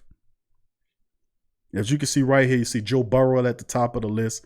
You got Tua there, then Justin Herbert. I'm about to say Hebert. The guy's named Herbert, climbing up the list as well. He's ranked as the third quarterback there. And then you got Jordan Love, who continues to climb for whatever reason. I don't understand why, but he continues to climb. But if you look at Joey's numbers, this is what he did during the regular season. 60 touchdowns, 6 interceptions. That's insane. 5,600 yards, throwing 76.3 on the percentage. Ridiculous. Tua, his numbers, as you can see right there, 33 touchdowns, 3 interceptions, 333. In just 9 games. That's fantastic. Justin Herbert from Oregon, his numbers, over 30,000 yards, almost 67% completion percentage, 32 touchdowns, 6 interceptions. That is phenomenal. Jordan Love, look what his numbers are.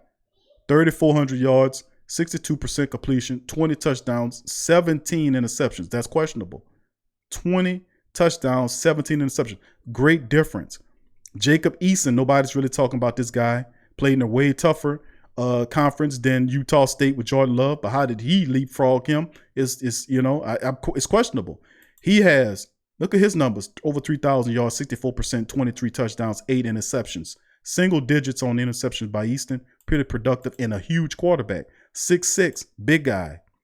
Jake Fromm is another dude. He threw almost 3,000 yards, 61%, 24 touchdowns, 5 interceptions. Pretty good production out the SEC from our SEC quarterbacks. And then, of course, there's Jalen Hurts way down here, and they got him. The only thing Jalen Hurts did was throw for over 3,800 yards, almost 70% on his passes, 32 touchdowns, and 8 interceptions. But yeah, he way down here, and his numbers are better than most of these guys up here. That's politics, man. That's politics. If you look at his running, see, they don't show you his running stats, that he had 18 rushing touchdowns, 15 rushing touchdowns and over 1,800 yards, or what was it? I think it's about 1,400 yards, 1,400 plus yards running the ball, took Oklahoma to the college football championship, the playoffs. These are some of the quarterbacks that's interesting. A lot of people like Jalen Hurts because of his resume. These other guys, Jordan Love, how is Jordan Love above all these other guys? And he threw almost 20 interceptions in a year. It's politics. It's politics and PR. It's spin. looking at the running back situation, because people don't want to keep up with Alvin Kamara.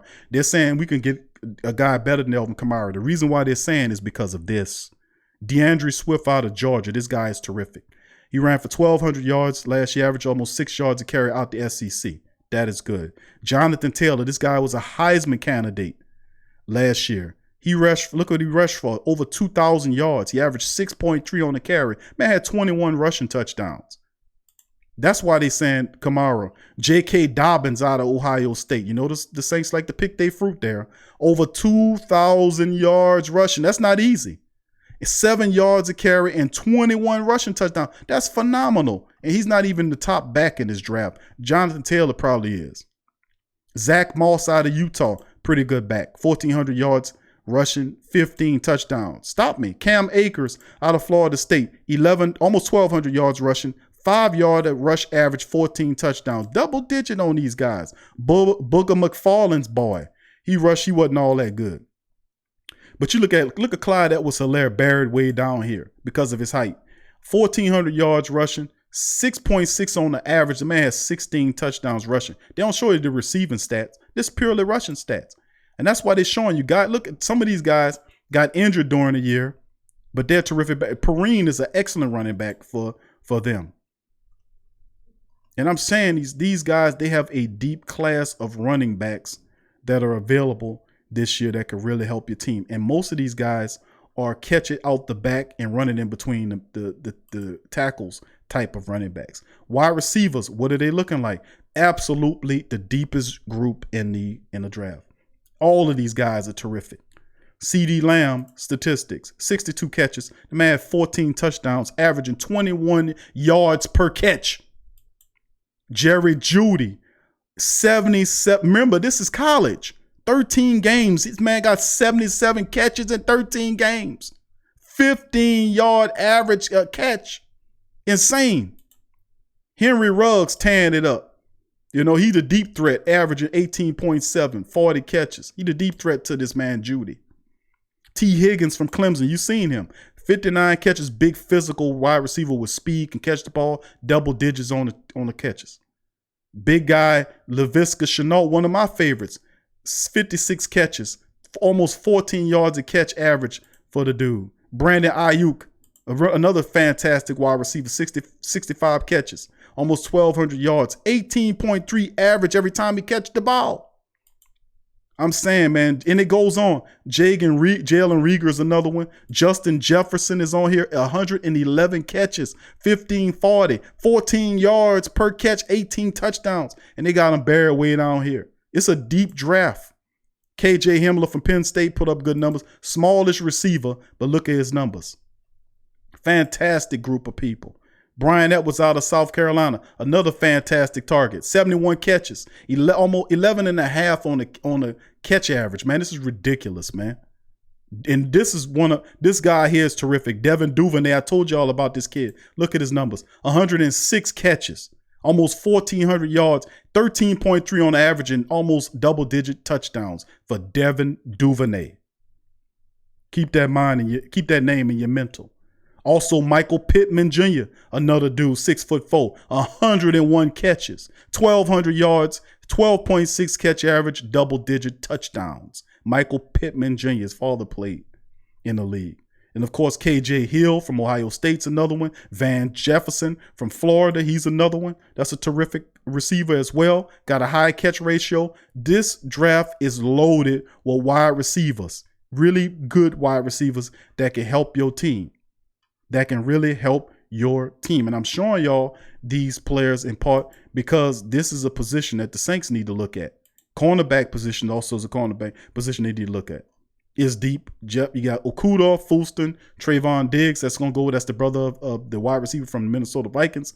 C.J. Henderson's a physical guy. I like this guy. Henderson. A.J. Terrell from Clemson. I like him. He's a ball hawking dude. Really talented as well.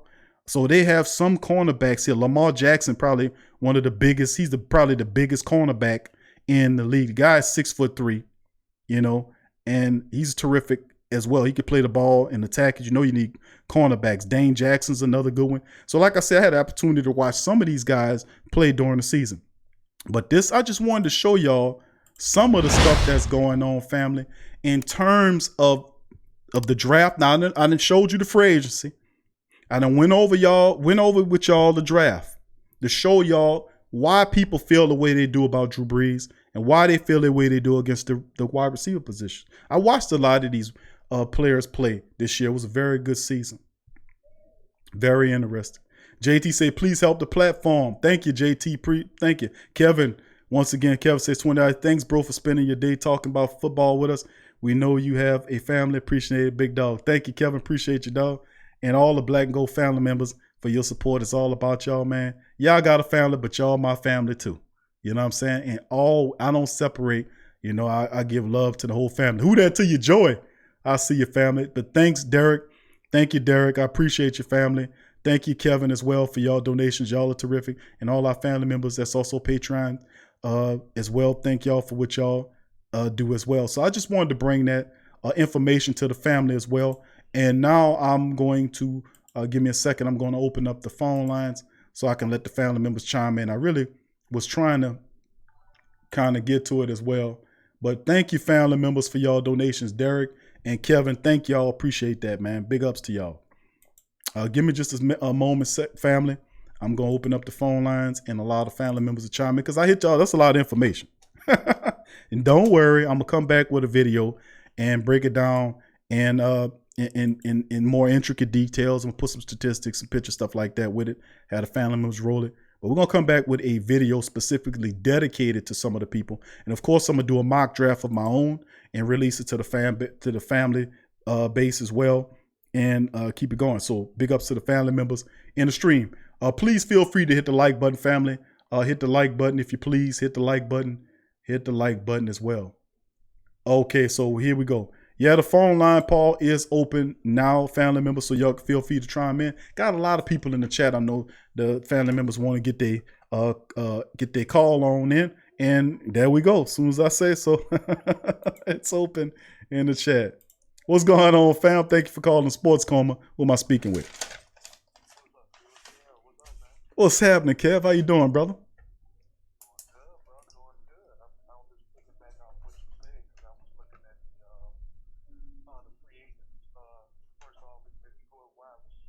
Mm-hmm.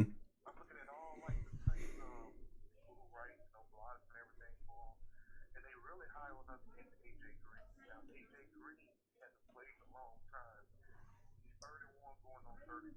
Mm-hmm. It's big stuff. So I'm thinking you're right that they have to go into this stuff and get some young talent because besides AJ, Emmanuel Sanders probably get re-signed by the 49ers probably. Mm-hmm. Amari Cooper, which I mean, the Saints even had the money to get him. He don't want a nice contract. Yeah. Yeah.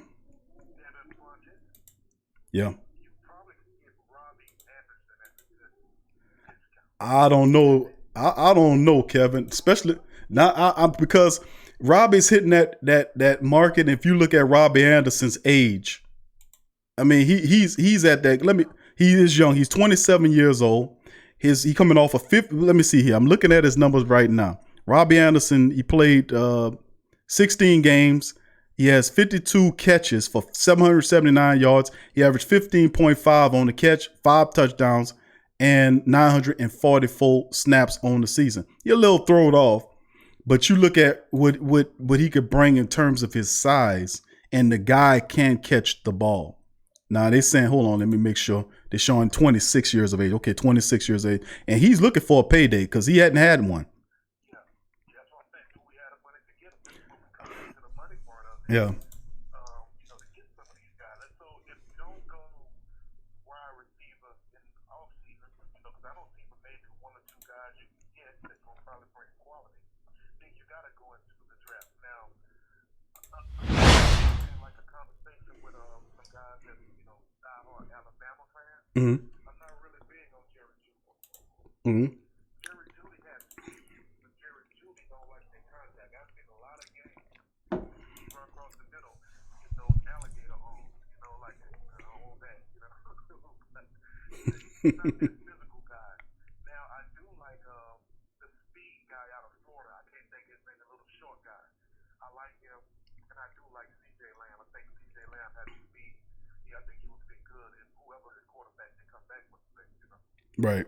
This the thing. While you were speaking, Kev, I did a little research and I pulled it up. Got it on the screen for the family members. Robbie Anderson, 26 years of age, according to what we bringing up here, and his market value is averaged at $12 million a season. So what his contract, preferably, what he looking at 4 years at $48.1 million is what the market value on. That's what I'm saying. Of course, now let's look at the rest of them. The other top four beyond him. Sammy Watkins, 3-year deal, possibly in a range of $16 million a year, $48.48 million. Stephon Diggs, who is a guy that a lot of people anticipating will be traded. That maybe I don't know. It's just a little, but Robbie Anderson's estimated market value as it currently stands, I got it on screen, $12 million a season. Yeah, we don't have it. So that's what I'm saying. When we think about it, that's why when I hear most people, bro, talk about stuff, which is fine, man. I always kind of look at the numbers to it too. I like to go and look up the numbers, and I like to see if the numbers make sense, because if we let's see if we have a credible argument here, because to find the right fit, Robbie Anderson is definitely going to be priced out of the Saints. You've seen his market value. All that's going up. Okay, hold on for a sec. Hold on, Kev. Hold on. Okay. People saying they can't hear you. They can't hear me? Okay, yeah, now they can hear you. I had your mic turned down. I don't know why I did that. But okay. Yeah, okay, go ahead, bro. Go ahead with your argument. Okay. Oh, well, yeah, no, it'll be a guy they can use, but this is what we talked about with the money part of it, when you have to re-sign all the guys and get some of the pieces back, or if you're going to sign Drew or whatever, and then you look into the free agent market, which start the 1st of March, right? And then and people probably already calling now trying to get some some inside news on what they have to do or what this guy agent is looking for. So we're not in the top for none of those guys, so we would have to draft a receiver at some point. Right. And then so then they look, and this is what's confusing to me. Most of these Saints blogs are saying that the Saints should re-sign Von Bell. Now, what you think about that? I don't see. I mean, having Von Bell back at a discounted rate wouldn't make me upset. I mean, Von Bell to me is a good safety. He doesn't get the interceptions, but it's okay. I would love to see Von Bell come back at the right price. But the thing is, I think the Saints set it up where they're not. I just think that drafting the Saquon Hampton and Chauncey Gardner-Johnson, they basically found the replacement for Von Bell. If he comes back, I do like the move because he provides that depth. Because really, I think Marcus Williams is more of an issue than a Von Bell is.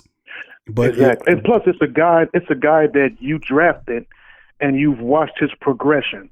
Right. And then you hate to lose a guy. Yeah, because you've seen him as a rookie. You saw every year he started to make a leap in something, and now he's probably at the best he's probably going to be, and you lose him. And I don't know about that, but I do. I mean, if it's the right price, would you bring him back? At the right price, I would be in favor of bringing Von Bell back. But like I said, it might be a situation where a youth movement is necessary, because Chauncey Gardner-Johnson is the backup for Von Bell, and what's making it a tough argument is the fact that Von Bell comes back, puts Chauncey in a different place. If he doesn't come back, Chauncey Gardner-Johnson starts in Von Bell's place, and I'm really excited about that because, like me and you both, we want to see more of that guy. So yeah, I just think that the way it's set up, the way the Saints drafted those safeties, I think that was an indication that probably Von Bell is out of here, and I could see them probably putting money elsewhere. I could see them extending out Janoris Jenkins to a 3-year deal, and I say that because I'm glad you brought that up. But I got a counter to that. Okay, I would like to see Janoris Jenkins gets extended out, because I don't think the Saints will want to go into this upcoming season with all that much turnover in the secondary. You know what I mean? They want to at least have some familiarity with Marshawn Lattimore there and Janoris Jenkins there. And of course, people will tell me and say, well, Q, if they extend him out, wouldn't that be a bad message to Marshawn Lattimore that Janoris Jenkins got the money before he did? Not necessarily so. But although I do believe that Mickey Loomis and I kind of got on him last show. Like, what are you doing? You don't do nothing else besides sign people to contracts. Why haven't you been working the majority of the year to get most of these guys under contract? Why have you waited so long for this to happen? I got on him because of the Elvin Kamara thing. Nobody wants to give Kamara credit. The guy, despite the fact this year I don't think he deserved a Pro Bowl, but the truth be told, we'll put an asterisk next to it. But this is the thing. Yeah. He is a 3-time Pro Bowl running back. The guy outplayed his contract. He did it in 2 years. There should have been a contract on the table before the past year started. After the second year, should have been a contract on the table. He outplayed the third round contract. There should have been at least an offer on the table for him. Now all of a sudden, now look what happened when you wait to fix shit. Now you got them. Yeah. He went and got Rich Paul, and Rich Paul is going to try to get that 15.5 market value. And he's going to hold out. He's going to hold out. He's going to definitely hold out. Camp, so he's going to hold out. And you can't be mad at him for holding out. The Saints, you really can't. The Saints. This is on the Saints, and people going to say this is on Elvin Kamara because they don't. I'm telling you, people got a weird programming on their head about taking the team side all the time when the team be as wrong as dirty water. Yep. I'm telling you, they be wrong. And a lot of times the players be bucking against it because they ain't getting fair compensation. Elvin Kamara is broken through that contract. We didn't heard a groundswell of people saying it's a crying shame that the Saints haven't offered Kamara an extra contract because if anybody deserved it, he's one of the dudes that deserve it. And the same thing I apply to Demario Davis, to Marshawn Lattimore. All these guys should have had contracts offered to them. They should have been locked up. They should have been locked up. This is ridiculous and stupid. What are you doing in there, Loomis? Helping them with the pedophile list? I mean, get y'all ass together over there. And now we got all this stuff. But I ain't gonna even get on top of that. Go ahead on, Kevin. What you gonna say? Okay, so check this out. Now, I agree with you about trying to rework Janoris Jenkins' contract and bring him back for at least another year. But we all, like in the Saints think tank, we'd like for him to come back. Right. But, I'm seeing the media, as far as the New Orleans side of it, that's coming out, their media, they're pushing for Logan Ryan. Now, I do like Logan Ryan. He has experience with the Patriots. He's won a ring. He played really good in Tennessee this year.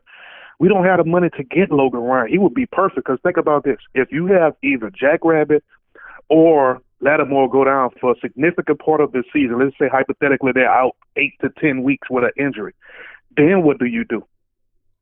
Yeah. So I would see why. And behind him you have,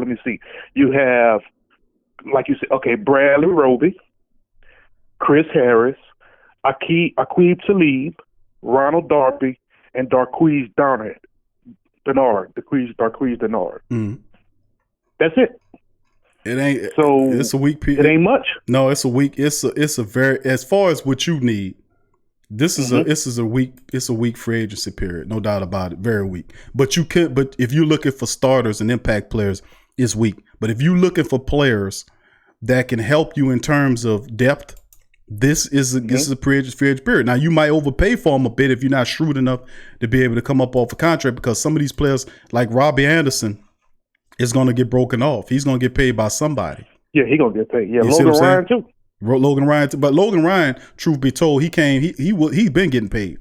When he left the Patriots, he went to that contract that he signed with the Titans. When he left the Patriots was a nice size contract for him. Let me pull up Logan Ryan's, and they're pushing at us. He a baller. Logan Ryan's. He is a baller. But let me pull up his market value, and we'll make sense of it. Because people be writing this stuff just to write some stuff, just to talk about some stuff, to be honest with you. Logan Ryan's a good cornerback, but let me pull up his numbers. You tell me right now, and I'm going to put it on the screen for the family members. Now, he had a contract that he signed. This guy, let me see here. Hold on. Let me share my screen here with the family here. I'm seeing 4 interceptions, 18 pass deflected, 4 forced fumbles, 4.5 sacks.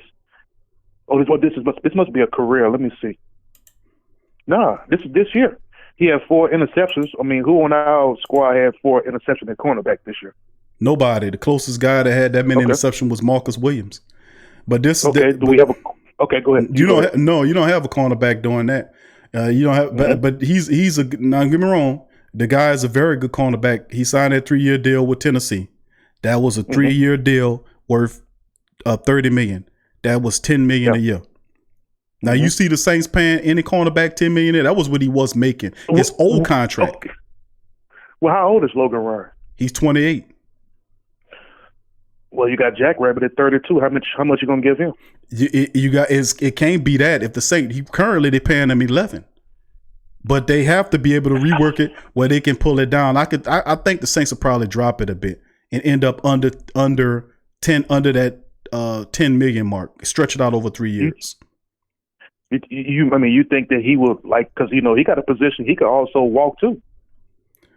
I don't think he's gonna walk. I mean, this is his final year. I think he would get them. I think the Saints like the Jackrabbit. The Jackrabbit's a good player, but that's the thing. Sometimes you got to pay these guys, and if the Saints can pay, you got to pay these guys $10 million a year to a cornerback. Now it's taboo. It's starting to be taboo.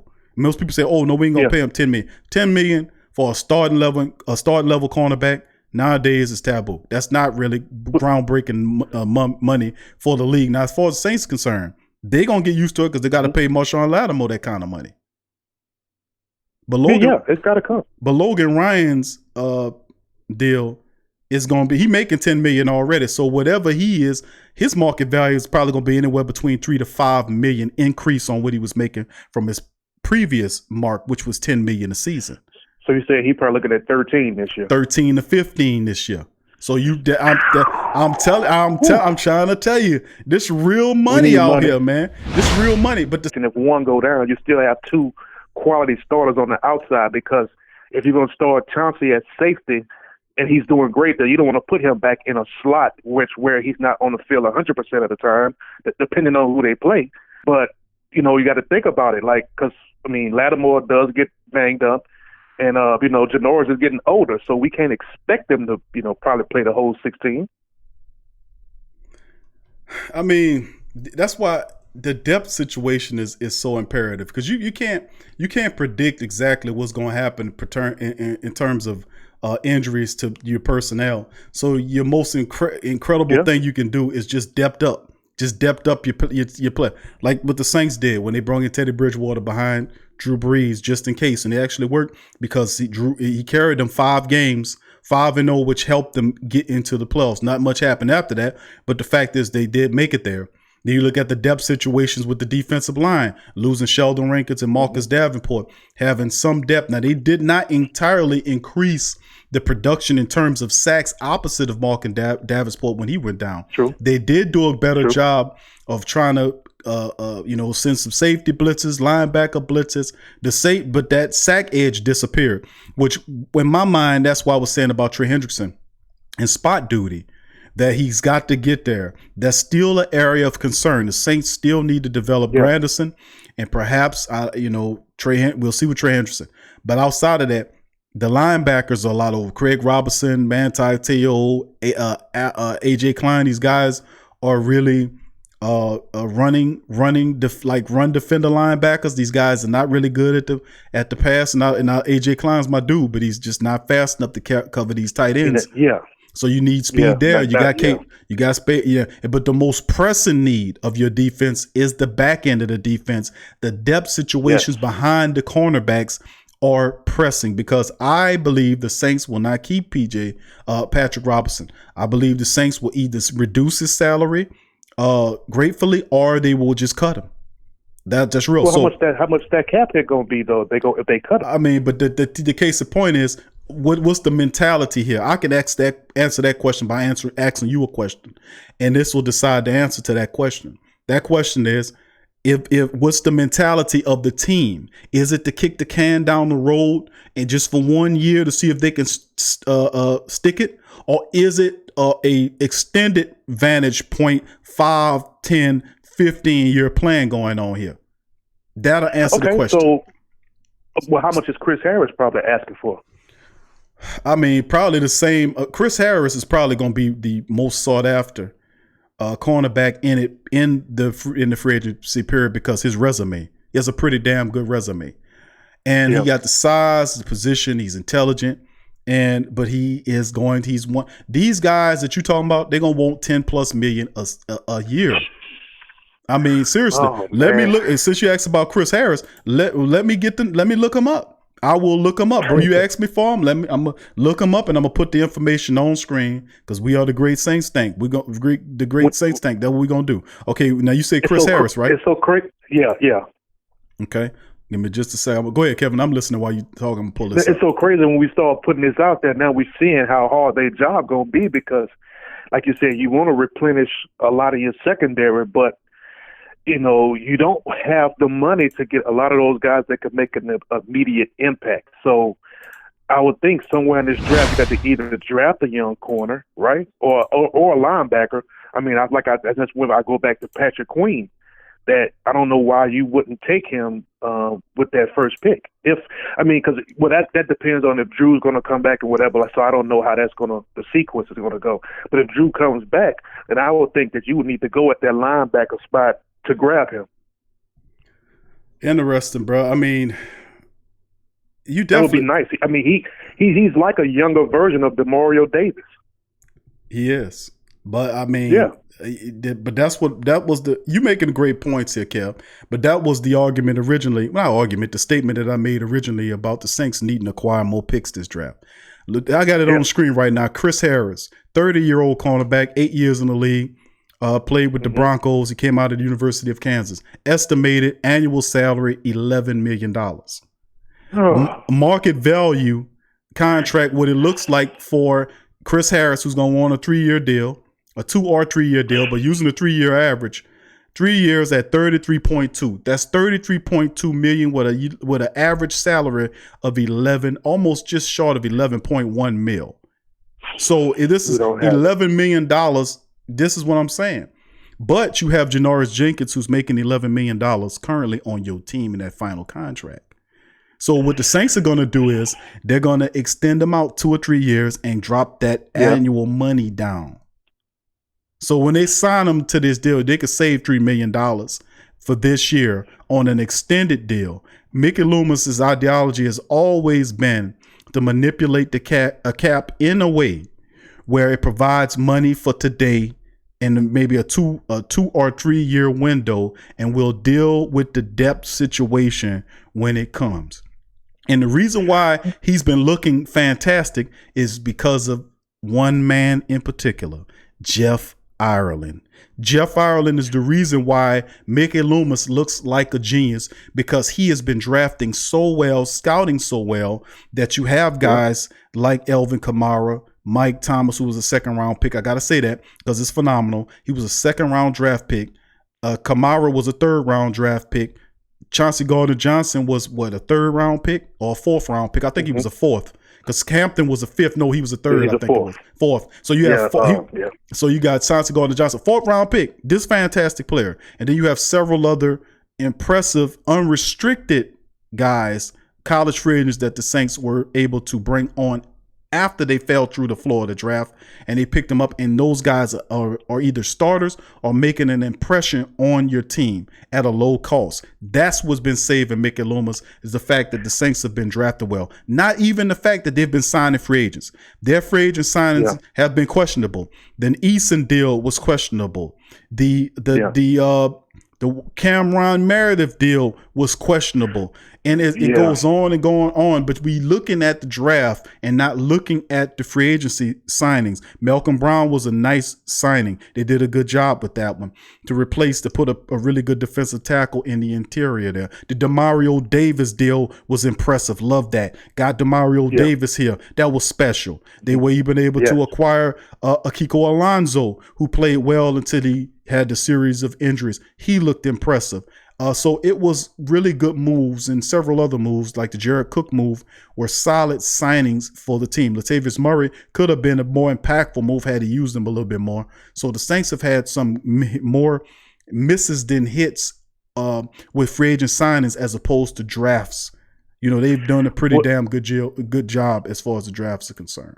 Well, this is why I say that Kamara possibly get traded, because I don't think this has came up yet, but Think about this. You have two Saints cornerbacks that's in their upper 30s. If you're going to have Patrick Robinson coming back, even if you extend them, and Jack Rabbit in their 30s. So I know they probably want to get younger there.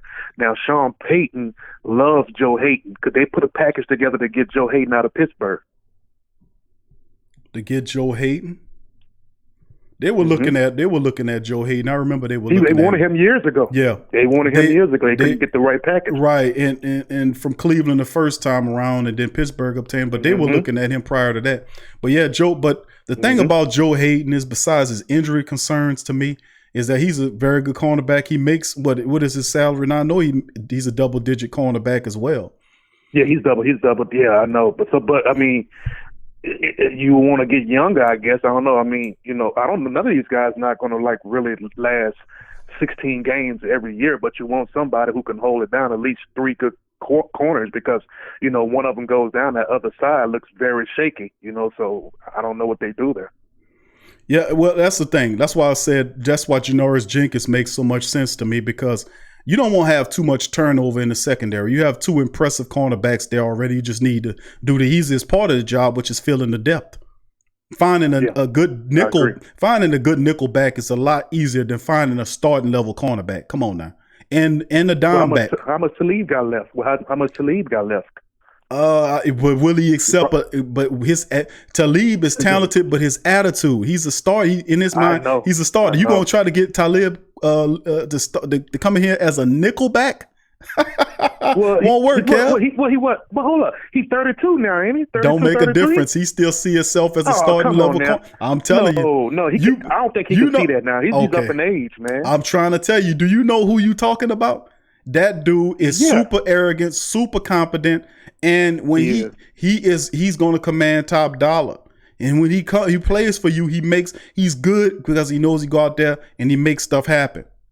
But he's not going to settle for no nickel position. I'm sorry. He's not going to sit behind Marshawn Lattimore or Janoris Jenkins at no nickel. That's not what he's going to do. He's not that type of dude. That's probably what he would do. That, and even if 3 or 4, 5 million for him would be good. But that's not. He's not going to take 4 or 5 million. He ain't going to take less than 10. He's not going to take. He didn't play none last year, so he ain't got no leverage. Watch this. Give me a second. I'm gonna pull. Let me go back. Let me pull him up, Kev. Hold on now.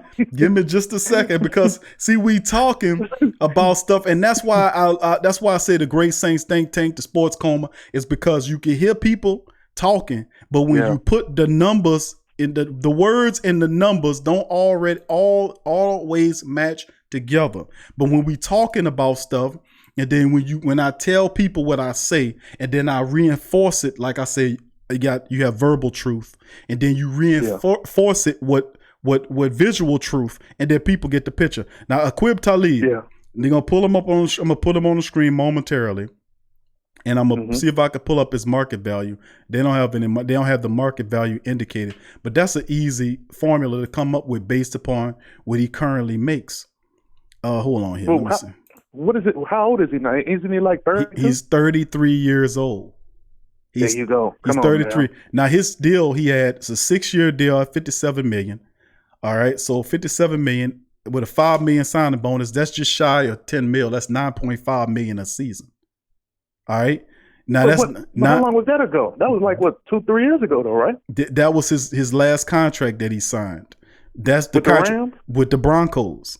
And then the Broncos, with the that's Broncos, a few years ago. Then he was traded then he went to the Rams for 1 year. Then he ended up with the Dolphins. Okay.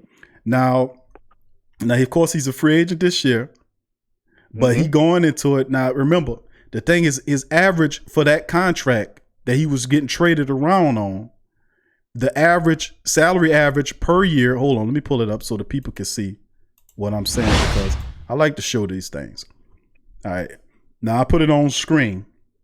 Now his average salary is 9.5. Average yearly salary, by the way, is 9.5 mil. You mean to tell me that this guy is going to play for teams less than 9.5 a season? Well, I think he got to be realistic now. He's healthy. And he's going to command either 1 or 2 year deal. in which he wants it. Remember, this guy is just what it is. It's what it is, Kev. Yeah, he's been having some injury problems too, so I don't. Yeah, he's constantly know how injured. if his agent works out where he get $9 million at 33, that's going to be phenomenal. Because I don't hardly know no 33-year-old cornerback getting $10 million a year. Well, if there's going to be one, bro, more than likely it'll probably be him because he has the resume to go with it, and some team will definitely pay him to play at that amount. Now he might play 1 year for $9 million, 9.5 or $10 million. Might be a 1 year deal at 8, like 9 or. But you better believe if that salary is 8 or 9, that signing bonus is gonna put it over that much. You're gonna get a signing bonus for $3 to $4 to $5 million. Yeah, we don't have the money.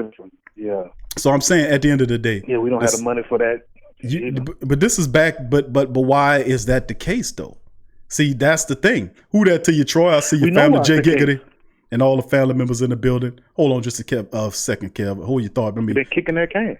Yeah, there you go. There you go. Kicking the can mentality. Now you see why you got to build through the draft. Now you see why you got to be judicious and picking up guys in free agency. Even though this is a weak free agency period, but it's perfect for depth purposes.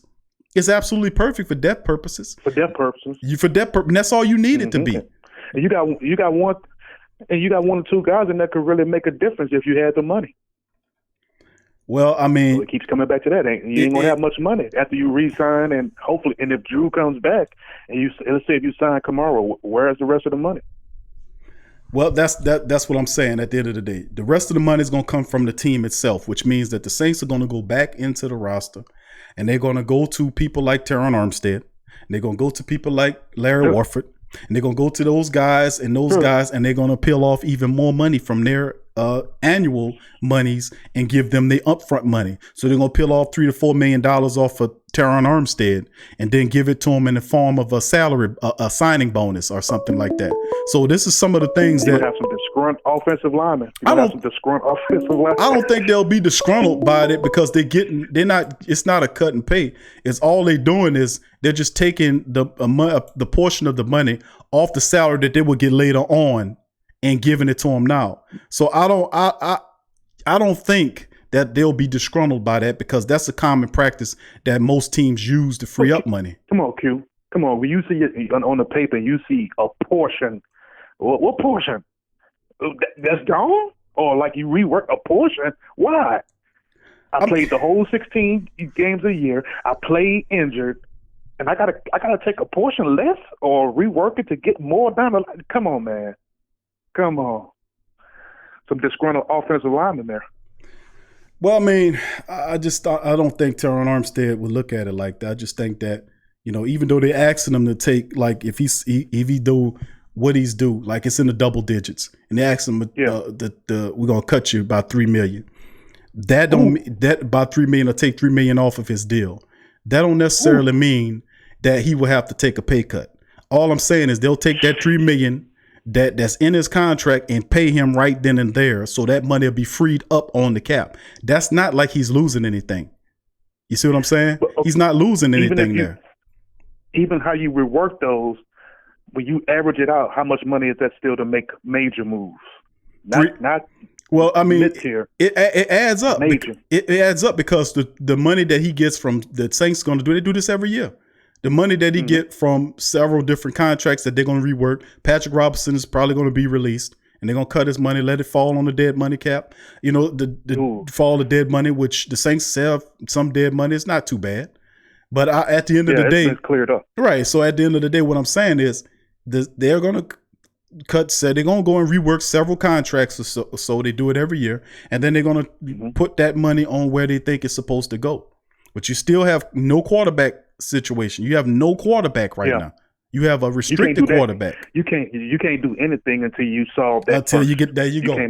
There you go. That's all I'm saying. After you do that, you could kind of see what direction they may go in, because then you will know how much money, what needs to be reworked or whatever. Because if you sign Drew, you know it's not going to be plentiful there for us. Like go and get some. You can make a few moves, but it's not going to be heavy. If you go with Taysom, you will have a little more money, but then you still have a quarterback that's in development, kind of, that's ready, but you still don't know. So it's going to be like a crazy thing all the way around when you look at it, man. And it's like you said, they had chances to lock a lot of these guys up, and now it got to the point that people want money now. Like, people respect Drew, but at the same time, they play the game too. They want to get they do. So that's what we done came down to now. That's my point. I don't like the restructuring of contracts. People get money up front, which a player really enjoys that. You know, like if you saying instead of waiting for it, you can get a portion. The team comes to you and say, listen, we want to take $3-4 million off of your current deal. We're going to pay it to you up front so we can free up some cap space. Players say, that's cool. Mm-hmm. That's fine. I'll take $4 million right now. And he cut you a check for $4 million or direct deposit it to your account. So I mean, players need all the cap space. They need every bit of cap space. So that's the thing. So a lot of this can occur. They can go, and there's a couple of family members agreeing with me on that.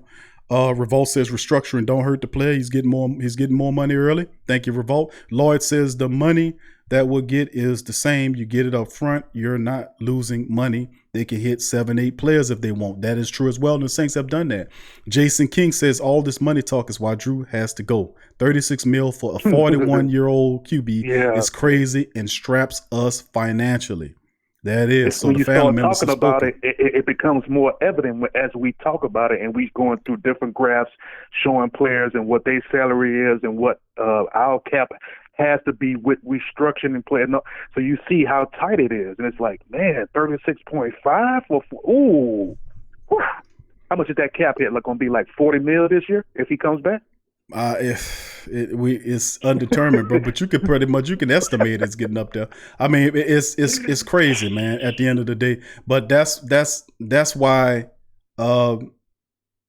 we have to kind of look at the money and determine how is the way you can seriously impact the change of the team. Now they, like we said, they're gonna rework contracts. They have to. Of course they're gonna get a help once the money increases. They go up. Or maybe a $10-12 million in the NFL salary cap goes up. It'll help you some. Oh yeah. And so you restructure your deals, and then you draft well. You pick the right people to fill in the gaps for you, and then you just draft well and find undrafted guys to help you and continue to win games. Well, I'm gonna close on this, Q.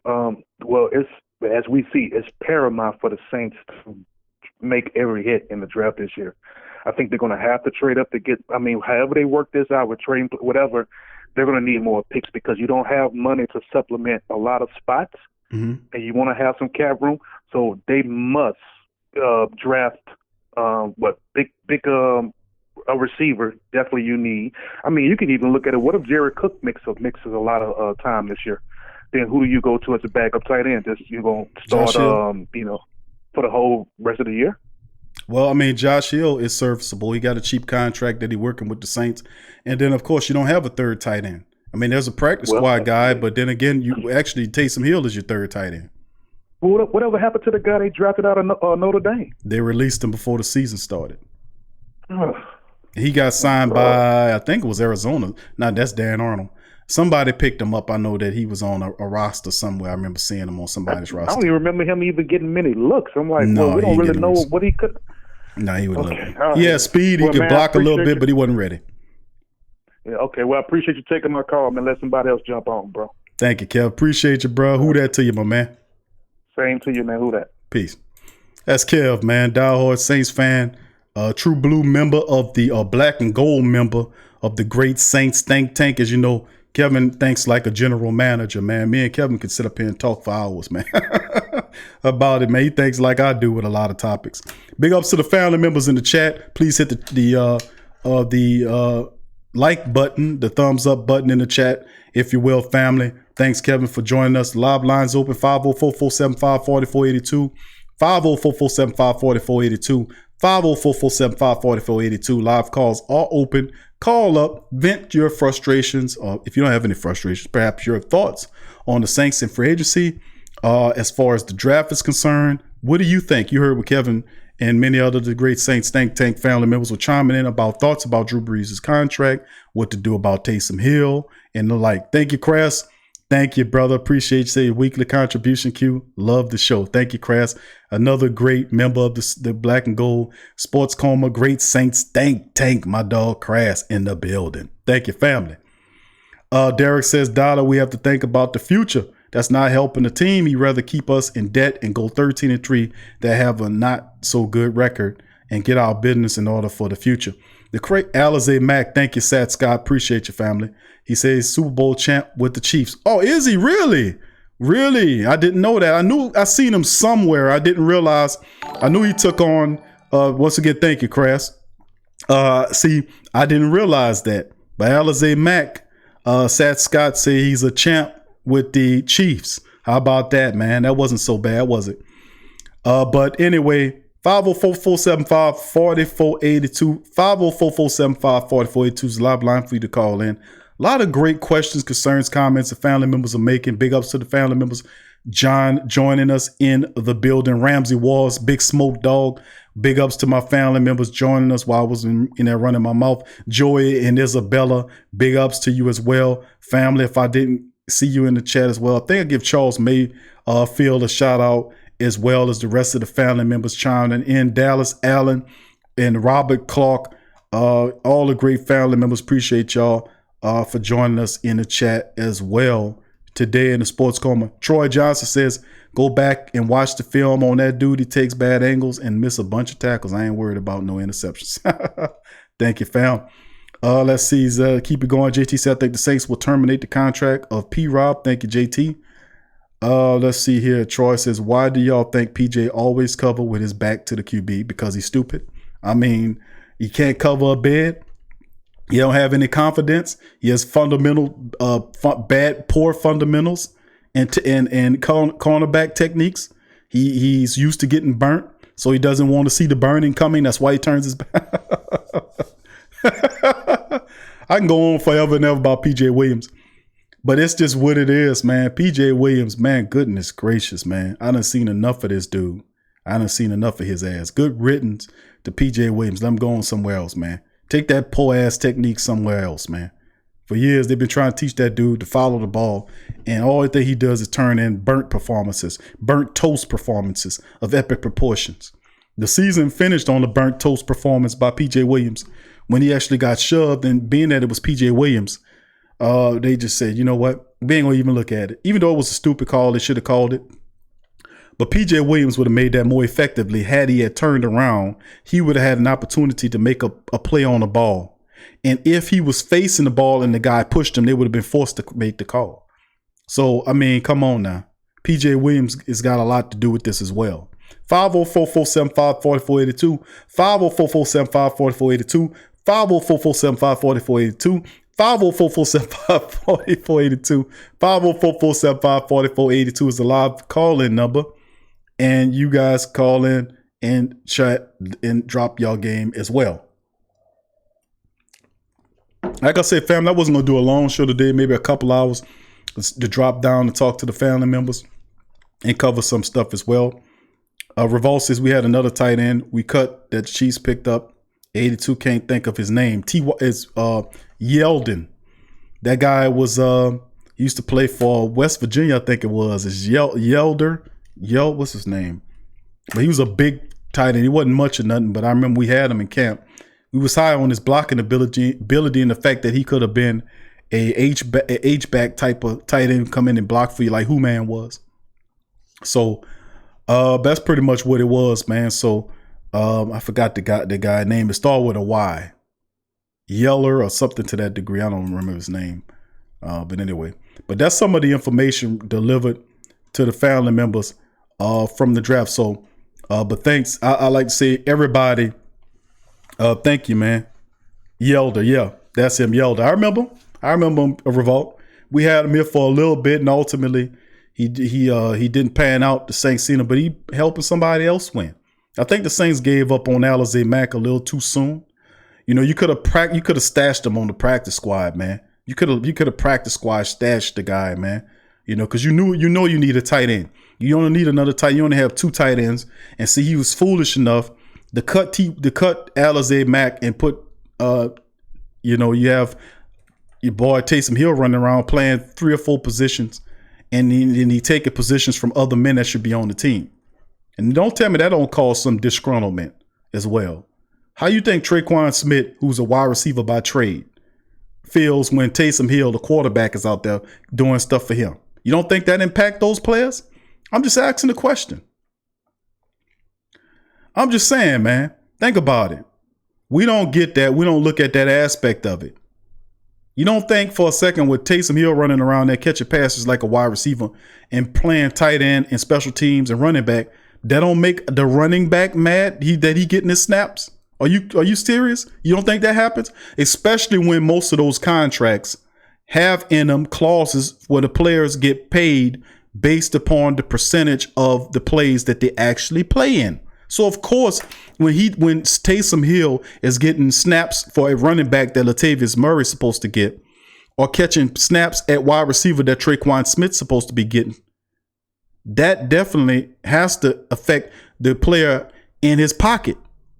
It does, because most of these players' contracts are written when they get paid in incentive clauses, which they eclipse based upon the snaps that they get. How are you supposed to eclipse any statistical categories in your contract if you're not on the field because a quarterback who's pretending to be a wide receiver and a running back, a tight end, and a special teams guy is out there ahead of you? You don't think that has some psychological effect to it? I'm telling you, all this is indicative. All this is a part of it. You create ripples and rifts in your teams and players when you do stuff like this. Because truth be told, if you really wanted that athleticism, you should be drafting guys or bringing guys to your team that has that level of athleticism in that position. There is no reason why a quarterback should be doing all of those things. Now, I can see every now and again, but that is not, they saying is gimmick, that is foolishness.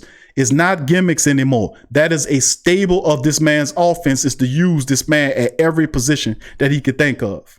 At every position. While not thinking about what is it doing to the other players in the other realms. Just telling you, it is what it is. What's up, fam? Thank you for calling Sports Coma. How you doing, Paul? What's going on, Big Q?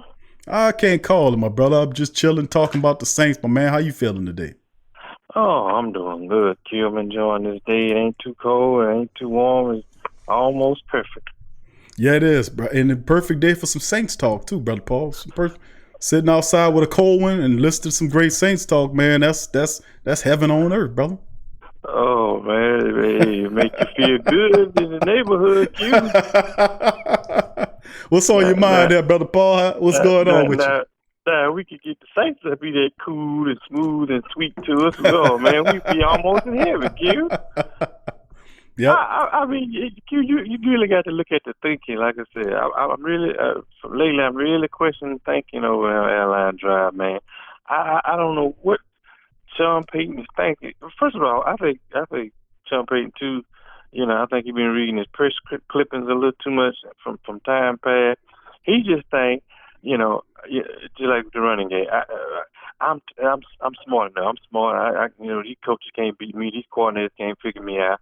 I done had success, so I'm just gonna keep doing what I've been doing, and they gonna have to adjust to me. No, fool. You got to adjust to what's going on, man. You can't keep trying to. This ain't 09, Q. And I think that's what's wrong with Sean Payton, man. I'm calling him out today. You can't keep living in the past. And that's what's wrong with the Saints. They always want to go to try to do stuff they used to do. Right. That's old success, Q. I mean, thank God, we thank for the Super Bowl and all that, but, I think the Saints are getting back to that road of just wanting to sell tickets, fill the dome up, and we win the division good, we get to the playoff, one and done, that's fine. Fans still going to support, but newsflash, we're not going to support that kind of product. What you think, Q? You're right. A lot of us are a little bit more intelligent than the average Saints fan or the average football fan, period, who just brainlessly supports his team without any questions. I mean, that's not how it's supposed to be done. When you're the person that's turning in the money, in the time, your time and your money, you're supposed to be allowed to question the movements of the team. Because then the truth be told, if the team is holding press conferences out in public and you're including those press conferences when they telling you where they want to go and how they want to do it, then it's within your right to uphold and them to their standard. They set the standard, they set the bar, and when you fall short, you hold them to it, just like you would do any person you care about. If you give a rat's tail about them, you don't want them falling through the floor. You want them to elevate and go higher. You want them to elevate and go higher. Sometimes that requires tough love. Sometimes we do require tough love. But, you know, like think about Sean Payton's a very intelligent coach. But the genius stuff, then I said that we need to cut that out because his head already big as a pumpkin. We don't need it any more bigger than that. Because he'll tell you, like Kevin said astutely in the last broadcast that we have, that Sean Payton told the butcher that you need to stick to what you're doing and let me do what I do over here. Like football is some great grand thing. Like football is astro or quantum physics. Man, get up out of here, man. Football is a children's game, man. It's a child's game. Played by grown ass people. So at the end of the day, no, it's not complicated to play a coach. They make it complicated. They try to complicate things to fool it because there's a lot of deception involved in football. The deception involved in football to make you see something that's not there and then do something else. It's deception involved. So that's where the complexity comes in. But the reality is it's a very simple game. It's simple. You know, we see to forget, you know, Sean Payton is cut from that Bill Parcells thread. And, you know, right. Bill Parcells was very self-centered and egotistical, too. He is. And a lot of people don't realize that his career, especially when he got over in Dallas, man, Bill Parcells was kind of going down, man. He was a control freak. He wanted to put your hair cut to the color socks and all that, but yet they wasn't winning on the field. That's what got him in Dallas. And that was the wrong place to go anywhere, Q, because we know how Jerry Jones is. Right. You know? Right. He took the money. That's what it was. Parcells took the money in the fact that he thought that he could conquer the challenge of taking Dallas back to where it needs to be. But of course it didn't work because Jerry didn't have the discipline to stay out the way of the coach. And that continues to be the trend today. That's why the team is suffering. As far as the Saints are concerned, it's kind of a reverse move. Instead of it being the owner, it's actually the coach who has too much control over the team. Too much control and is not being held to the standard of what the Saints are supposed to be about. And when true family members step up and say, hold on, you're not doing what you said you was going to do, then we pull their coattails, and then people get upset because you're pulling their coattails when they want him to just keep on being a moron and tearing up the team or doing something back. So that's why I say that's why it's a difference, like within the Saints family members. And they listen to the show, and then they hear what I say. They hear what the family members say in the Great Saints Think Tank, and it's called that for a reason. We're not submissive, gullible fans. We challenge the thought process of the team. Where are we going here? What are we doing? What are we really doing here? Like when any endeavor, you want to know. You know, you want to have some transparency here. You want to know exactly where they're going to do this and where they're going to do that. Who are you going to pick? That's why they turn all that information to the public. And Sean Payton said, no, just let me do what I do because I'm Sean Payton. You know, you wouldn't dare do that. You wouldn't dare stand up there. But the arrogance is sometimes they say they don't listen, but they really are. You have to listen to the fan base that's giving you your money or you will be gone.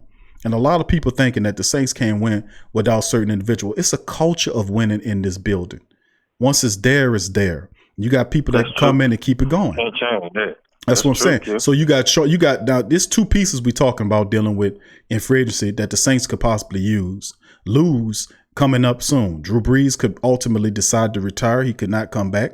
And Alvin Kamara is definitely running into a holdout, which basically is showing you, and that was leaked by Clutch Sports, who's owned by Rich Paul, who is Kamara's agent, leaked the story, which means he's trying to create the pressure to mount for the fan base to force the Saints to sign Kamara to that 10+ million a year deal that he's looking for. Reality of the matter is, you better see that poll we just did. I'm trying to tell you, a lot of people. That's why I was like, man, hold on. The Saints family members usually they said, well, we want both of them, but man, it was a resounding amount of people who was against Drew coming back, and he wanted to start with the quarterback, and was against paying Alvin Kamara that money.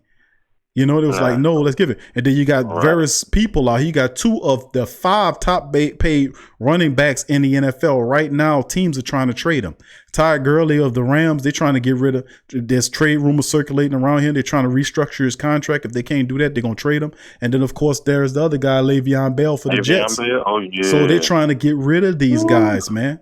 But at the end of the day, Alvin Kamara is trying to make more money than Freeman of the Falcons, who makes like 8.5 million a season. He wants double digits. That puts him, in that class with Zeke Elliott and the guys like Saquon Hampton Barkley are becoming the talent level of those guys. But like I said, the Saints. A lot of people saying, "Man, are you crazy?" Kamara represents a large majority of the Saints' offense. So does Drew Brees. You lose those, that's a severe step back. And that depends. And mentality might be for Sean Payton, who might not see but see Melvin Gordon. I see what you're saying, Seth Scott. Melvin Gordon, you're throwing him out there. These guys Melvin Gordon's gonna want top money too. He might not want $10 million a year, but the Saints are already paying the man $16. They got to steal on Latavius Murray. You want to pay that much money to a running back? Remember, the running back position is severely devalued because there's so many good ones, especially this draft. I went through it early in the show and showed people at least 12 really stable backs that can catch it and run it, that can come in at a second or third or fourth round grade, and that can really help your team. So, like I said, we'll see how it works out. But it's interesting to see how the Saints family members feel about Drew Brees and feel about Alvin Kamara, being that they don't want Kamara and them to be. It's just amazing to me to see the reaction from the family, about that in terms of, I knew about Drew, but what kind of hastening Drew's is his playoff performance. Had he had the exact opposite playoff performance, we wouldn't have, there'd have been, no, let's keep him, because he still got it. But when he has such a terrible performance in the playoffs, people are like, he's responsible. See, people saying it's the fans. No, stop that. Let me say this. I'm going to say this. It's not the fans' fault for saying they didn't want to move on for Drew Brees. It's Drew Brees' fault. Had he turned in a better performance against the Minnesota Vikings, the family members would have been, yeah, let's go again. But he showed certain people a difference in, like, this guy can't do it no more to that degree. He couldn't, and he showed me that too. And I told y'all after the game, I said, man, I seen it in the game with my own eyes. I've been watching this man for years. That was the first time ever that I seen Drew Brees could not conduct a 2-minute offense to get down the field. All he had to do was do what he did 100 times over, was conduct a successful 2-minute drive at the end of the game to win the game, to get the Saints to the next round.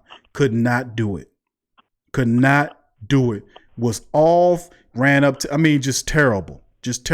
Hiked the ball without. Two timeouts in the wait too, Q. So that was no excuse to be rushing like that. He had plenty of time. There was no clock management. That's all on Drew.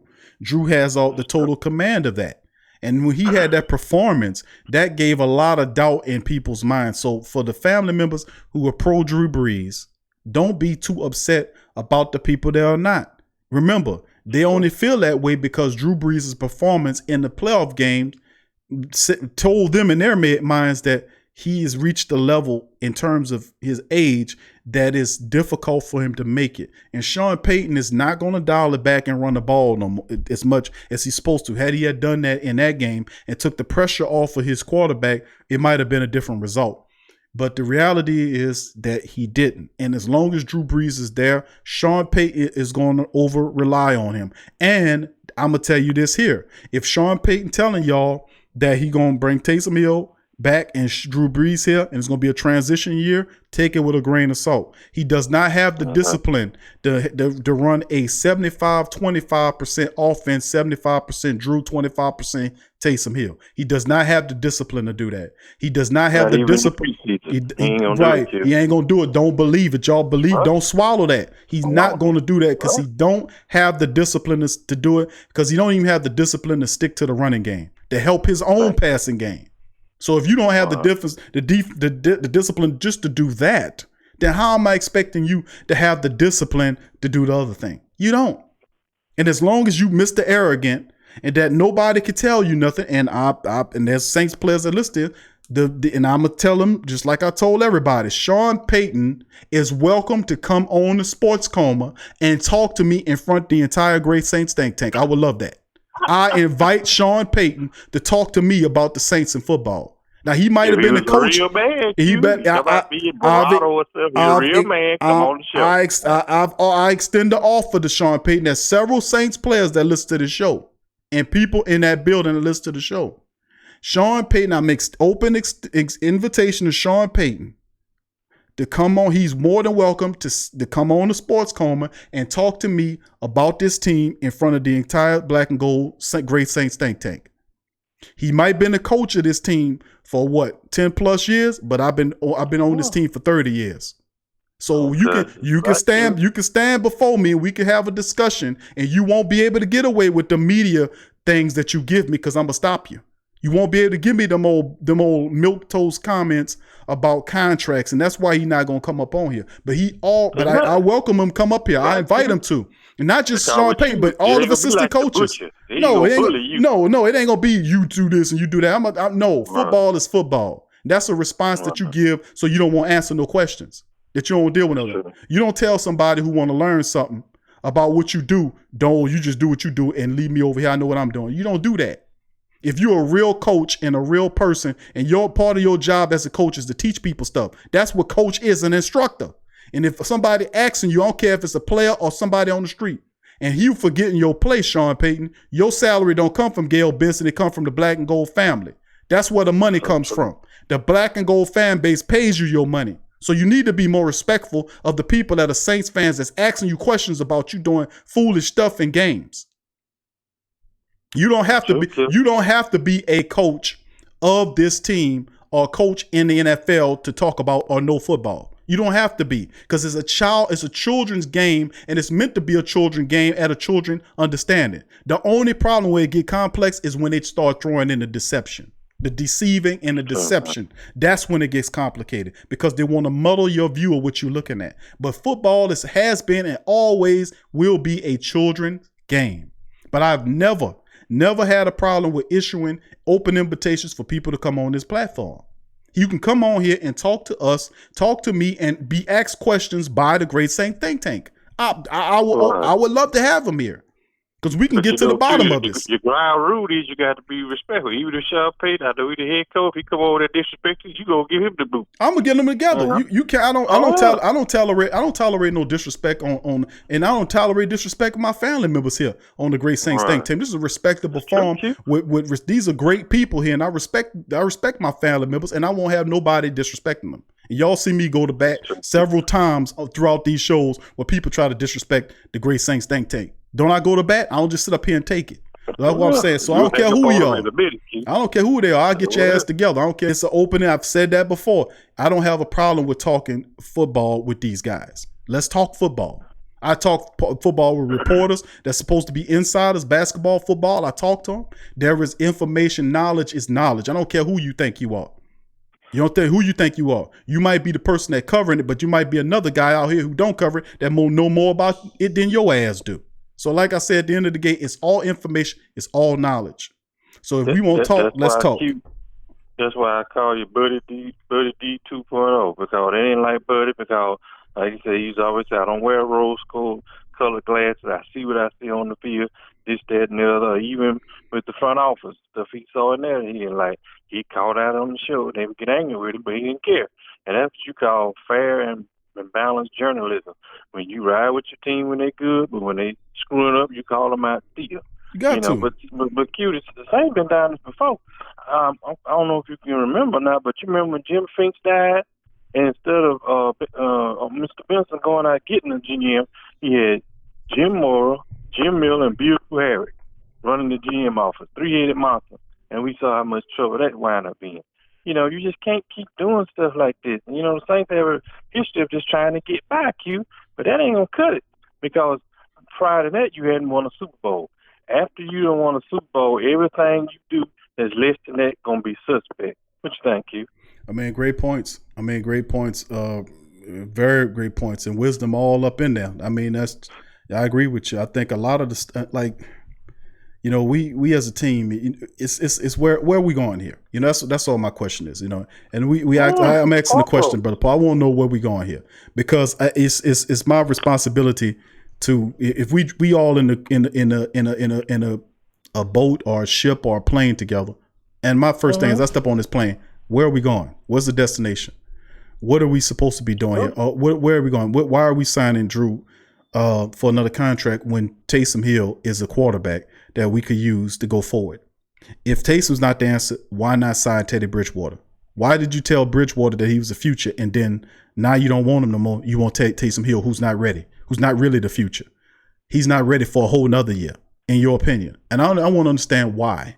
What is going on here? Because the crucial part of the process is we can't go anywhere in terms of deciding on what's the right course of action. Like Kevin astutely just mentioned early on, how Kevin brought up the fact that we are kind of tied up until we find out exactly which direction the team is going at the quarterback position, the most important position on the team. Who's going to be the quarterback? Drew's still not. Drew is just like the bread of a sandwich. You got to have bread to make the adequate sandwich. Right. You don't have a sandwich without it.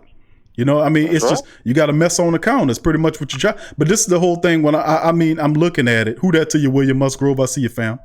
It's just, it's strange, man. But we're going to be a little patient, like Saints family members are. We're going to be patient, and we're going to see what they got coming. Greg Boykin, who that to you, Greg? I see your family. Big ups to you. Well, let me throw this scenario at you, Q, see what you think about it, and I want the family to chime in too. Let me give you that. I hope this don't happen, but it's looking like that. Okay, here I go. Let's say Drew Brees in the next couple of weeks or next couple of months announces he's going to retire. Okay, that's cool. Okay, second, Teddy Bridgewater, Sean Payton showed him there's no trust between them two because they lied to him, and that's what anybody. You lied to me, that's it. I'm done with you. Some people all it takes is one time, not 10 times. So let's say Teddy Bridgewater, he goes and signs with somebody else.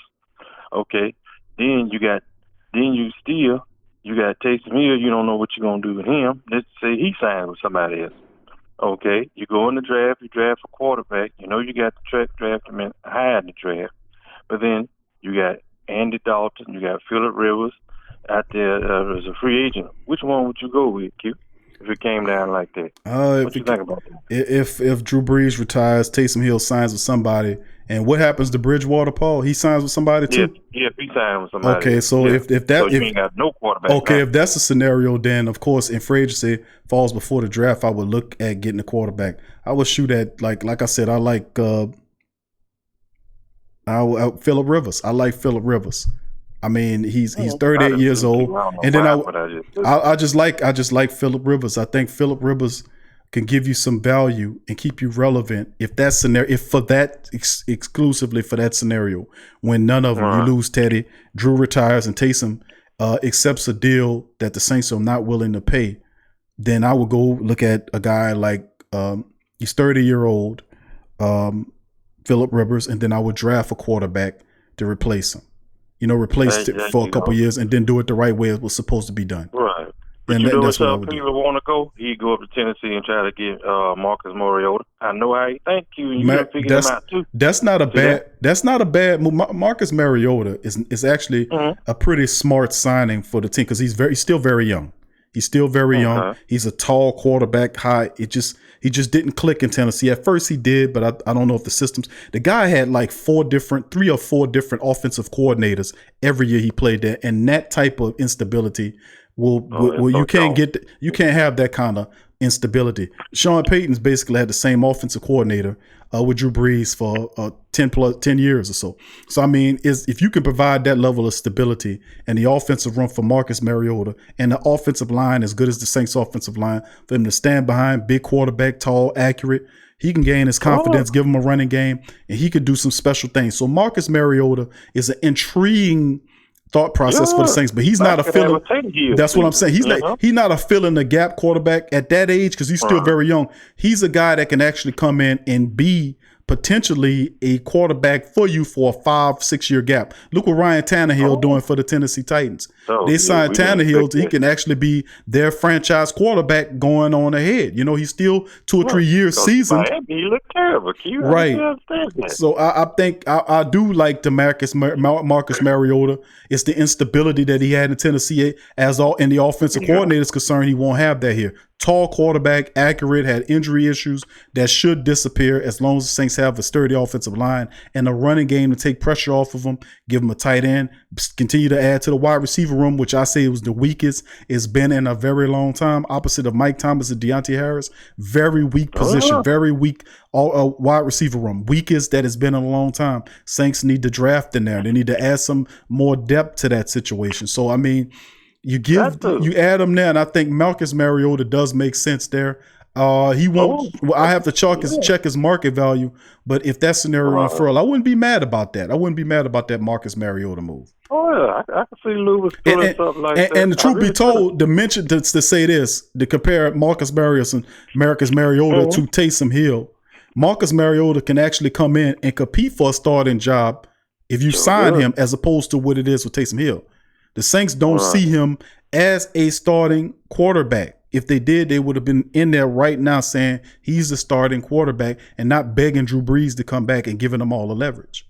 So Marcus Mariota could actually probably come in healthy and stand behind that and be a good quarterback for you. That's not a bad call. Yeah, I was just, being a little facetious with it too, but I know how Sean Payton, he loved big quarterbacks, even though he got 3. But, he had Taysom Hill. He a big kid. But by him yanking Hill around, I just can't see Hill wanting to come back to New Orleans. What you think, Q?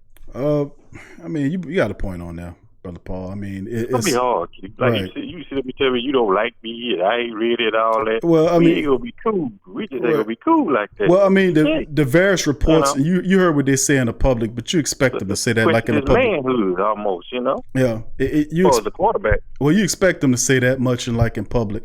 To be honest with you, because Taysom, Drew Brees said, I'll play as much percentage. If I come back, I'll play whatever percentage and yada, yada. Now, that's just bull to dash because he could barely stand it to watch Teddy Bridgewater operate with chance of Teddy, and he had to get back in there to the point where he pressured Sean Payton. That ate him up.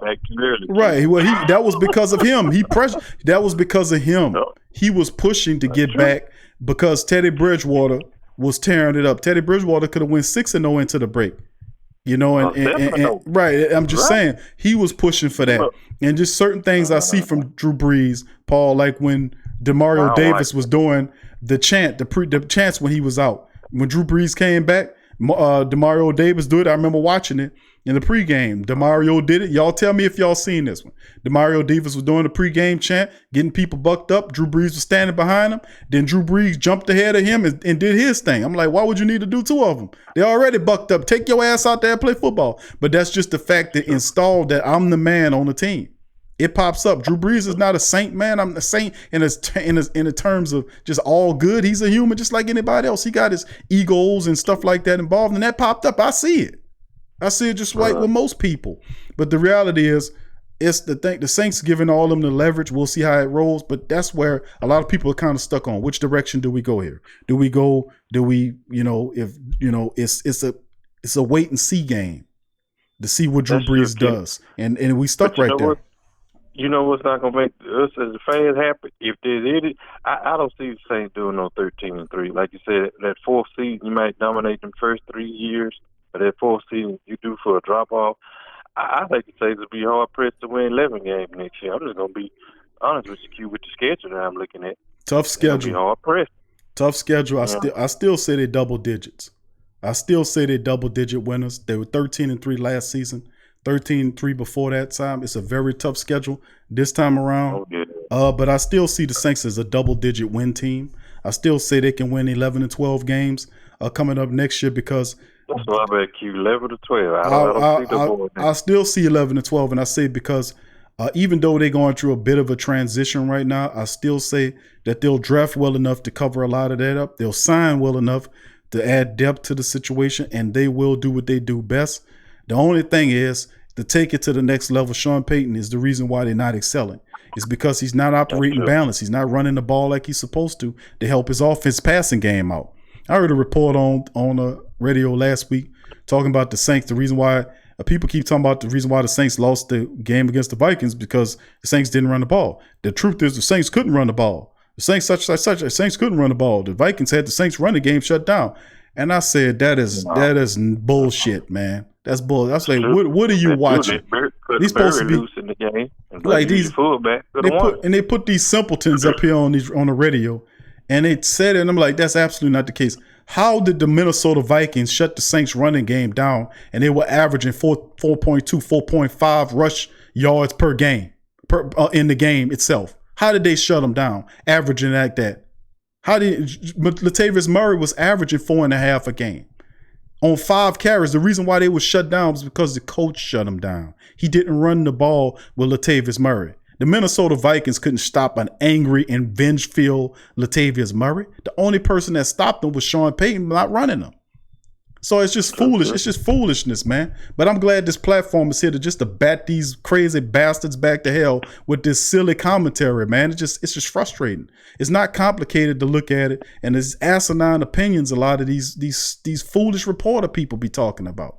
And most of these people ain't even from here. They from somewhere else, and they came in and got a job. They don't know nothing about the team. You know, so I mean, it's just Sean Payton don't like run the ball. Q, that'd be just like if you was married, your wife coming to my house making me pies and cakes. Hey, wait a minute, you my wife? Hell no, hey, I want them pies and cakes. Same thing with Sean Payton. Q, your cake and your pies, your ice cream is run the ball. Nah, we don't want to do that. Let's just give, we're going to have Brussels sprouts and mac and cheese for dessert. That ain't dessert food. That's dinner. It's confused. It's just like he will not run the ball. I don't care if you had a hand grenade strapped to him and threatening to pull it. He still wouldn't run the ball. I don't know.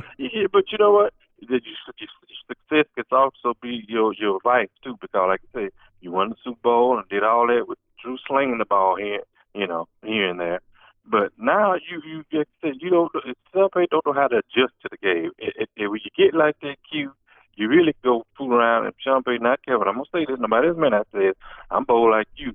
Sean Payton's gonna fool around, be not careful. He's gonna coach himself out the league by not evolving and trying to keep up with what's going on.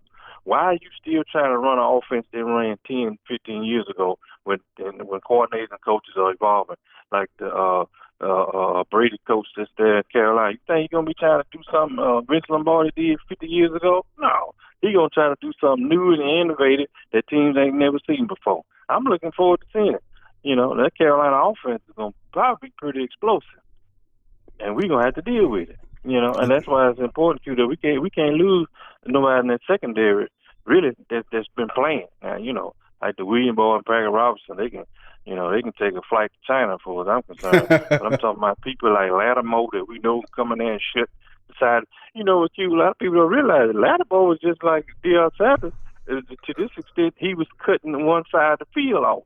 Mm-hmm. Deion used to do that. Yeah, he did do that. And every Allen was like that. Make the quarterback throw to the left side or the right side the whole time. They were scared to throw on his back, or they didn't want him to throw get that pick six on him. But on the other side, the Saints did have that threat. That's why they kept throwing on P.J. Williams and them all the time. And Patrick Robinson, and they kept making penalties and keeping the drive going. I don't. How do you think they can clean that up next year? Because we can't keep doing it 2 years in a row, Q. No, you're right. Its adjustments definitely have to be made. You need to bring something new to the league when it comes in, because you have new coaches that's going to bring schemes and stuff from wherever they come from to try to implement it and to have success. And with Sean Payton's had over the years, he's had a pretty consistent offense when he's disciplined enough to be balanced. And I think it's more of the same needs to be done. Of course, you need to implement and bring in things to kind of help upgrade things, and that's something that Sean Payton needs to stay cutting edge with. And then of course, what could really help him as well is if he didn't know he stopped overusing his players like he do. And he need to use the team as a whole. Need to focus on building skill positions the way it's supposed to, as opposed to using one player to fill in gaps on his team. Every position that Taysom Hill played was a deficit, except for the QB position, which actually was a deficit because Drew Brees couldn't throw the ball deep. That's the reason why Taysom Hill was there. The only reason why Taysom Hill was a quarterback on the Saints offense this year was to throw the ball, the deep ball, and really to run, because Drew Brees couldn't run. If Drew Brees was throwing the deep ball and running like he could do, well, he can't do, But if he could do it, if he was throwing the deep ball and run, Taysom Hill wouldn't even have an opportunity to play the position. The reason why Taysom Hill is doing what he's doing is because of deficiencies. A lot of people don't understand it, but allow me to say it again. The only reason why Taysom Hill is playing quarterback, running back, tight end, wide receiver, special team is because each area represents an X, a deficiency. All right, let's analyze it. Quarterback. Why is Taysom Hill playing quarterback for the Saints? Because Taysom Hill's filling in for Drew Brees because Drew Brees can't throw the deep ball. Facts. Drew Brees can't run and Taysom Hill runs. Facts. Those are two deficiencies that appeared in the Saints situation because Drew Brees can't scramble. He's slow and he can't throw the deep ball. Both are facts. Running back position. Why is he doing the running? He's asking the quarterback out of the running the ball out of the quarterback position. As opposed to he's not getting the ball handed over to him. So both of those kind of stick to the quarterback position. Let's progress to the wide receiver position. The reason why he's playing in the wide receiver room is because there's a deficiency in talent in the wide receiver position. Facts. Ted Ginn Jr. caught 20-something passes, which were 27 or something like that, which was less than the backup running back for the Saints. And that is terrible. Traquan Smith was even worse. No production outside of Mike Thomas on the wide receiver room. Facts. So each position. Then let's go to the tight end position. Tight end position, Jared Cook made a Pro Bowl off of 40-something catches. The reason why he got there because of 9 touchdowns. So he played well enough to make the Pro Bowl. Tight end Josh Hill played behind him. But they used Taysom in certain plays because that Cook was hurt a lot, so he played there. So they need depth there at the tight end position. Facts. Behind Josh Hill. Usually the Saints use it. He did. And that's why the Saints employ a 3 tight end position. If you notice that, they're good at running 3 tight ends. They did not have that, but it's a deficit. Facts. Now you look at the special teams position. Saints, the special teams needed a special team ace to replace Chris Banjo. JT Gray was supposed to be that dude.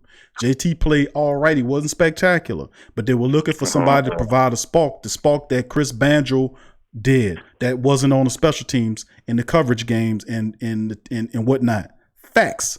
So everywhere Taysom Hill goes and plays is Sean Payton's way of showing you those are deficiencies there. Because if Drew Brees could throw and run, Taysom Hill wouldn't be out there.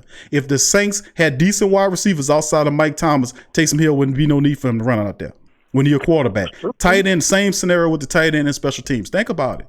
That is facts. All that is facts. So at the end of the day, you need to get a quarterback that can throw it and run it, as opposed to using one behind one. I mean, it's serious. Think about that, man. This is the Great Saints think tank, man. Come on.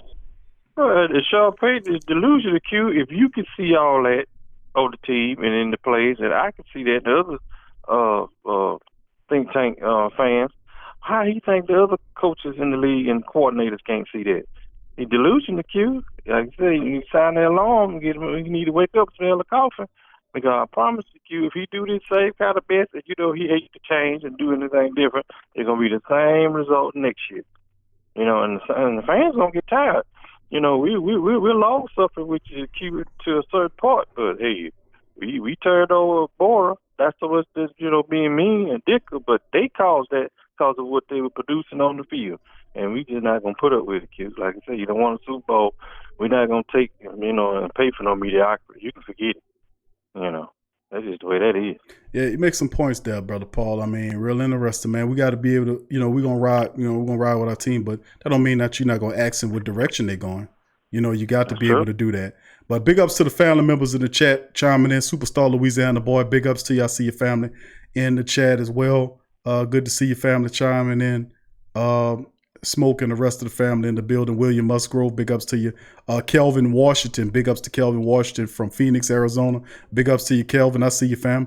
He said, yes, we do need it. He says, yes, do we need a QB that can run for first downs? I think Drew Brees got mad because of Taysom Hill drew a 50-yard pass, so he wanted to try to throw one. That's why he had an interception. Could have a point, Kelvin. That could be a point because he does get a little egotistical at times. Jerome, who that to you? Jerome, I see you. Jerome says, ask this, what team want Hill to be their starting quarterback? They got that we talked about this before, that there were several interviews, and I was communicating this morning with somebody via comment on YouTube. I forgot who the man was, man. I forgot who the brother was, man. He's one of our subscribers, Daryl Johnson. There's big ups to Daryl. He might be listening right now. But Daryl asked the question as well. He says, because I am Taysom, I do not let any word. Hold on, let me read what he says. He asked about it. I said, word on the street is that Taysom Hill is interest in Taysom Hill from other teams.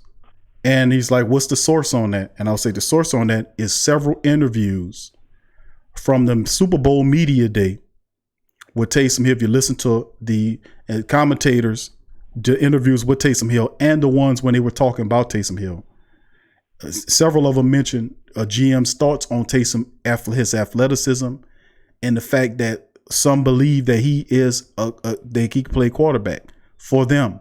So his agent is looking to get a job, to find a team that will offer Taysom Hill an opportunity to start.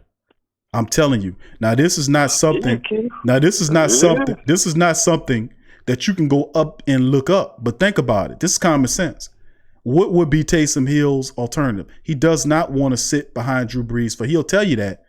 But for another year, if you want to sit, the man telling you that you're not a starting quarterback, we want you to stand here, despite the fact that you've been here since 2017. Okay, let's get that understood. You ain't just walk here. You've been behind Drew Brees, but you're good enough to get your ass bust catching the ball as a wide receiver and playing a special teams player, but you're not good enough to be a quarterback. But you Steve Young.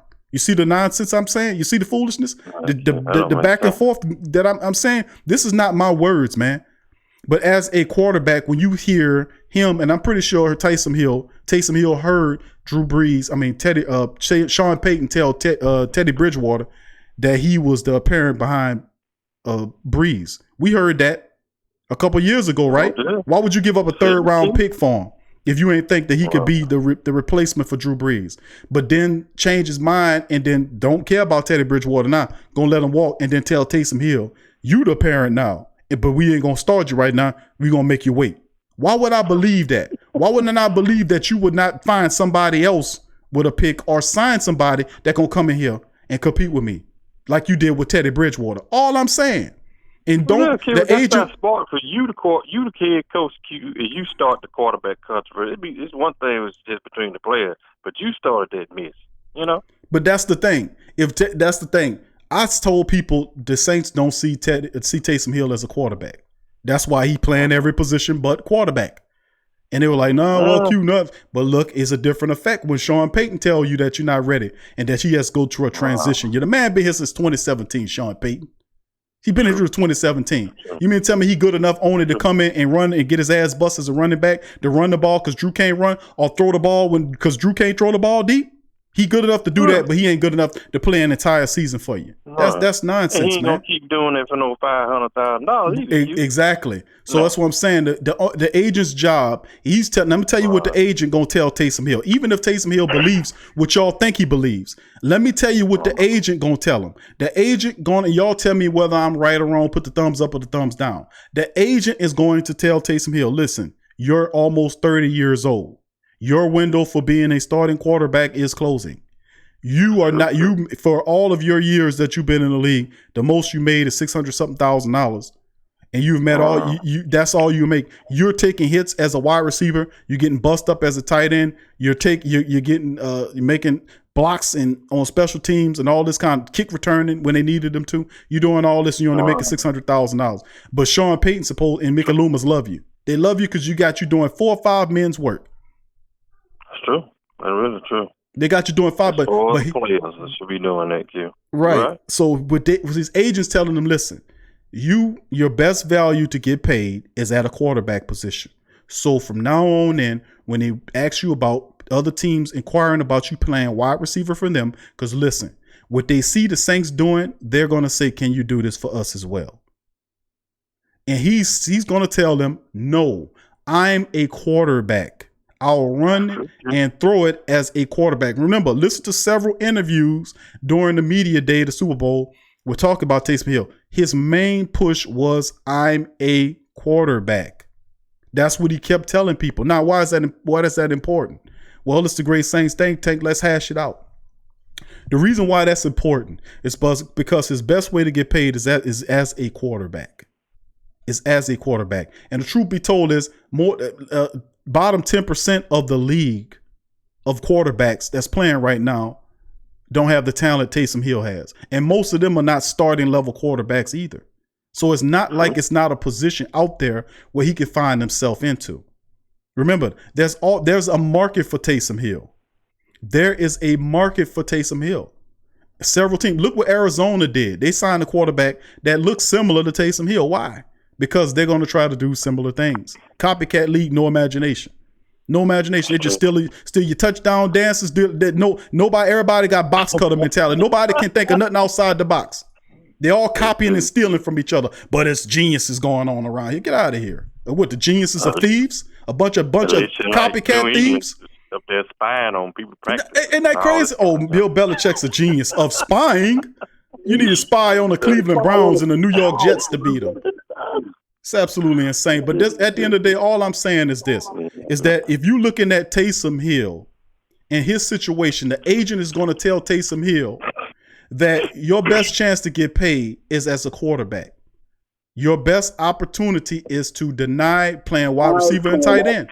And these absurd players where they have you running all around. You did that to gain a name for yourself. You don't want to get hurt doing that because you're not making any money doing it. He wants to play and he wants to make money. That's what the key concern for him. His interviews say as much. And you got to read between the lines when you talk about this. Of course, the agent, his job is going to find teams that are interested, and they're going to be interested teams.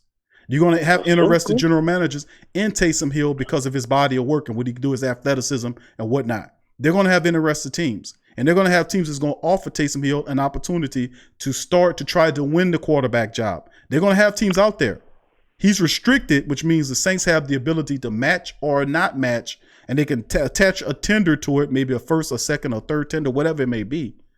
But he's looking to start. His loyalties is not to the Saints, it's to whoever is going to give him an opportunity to start.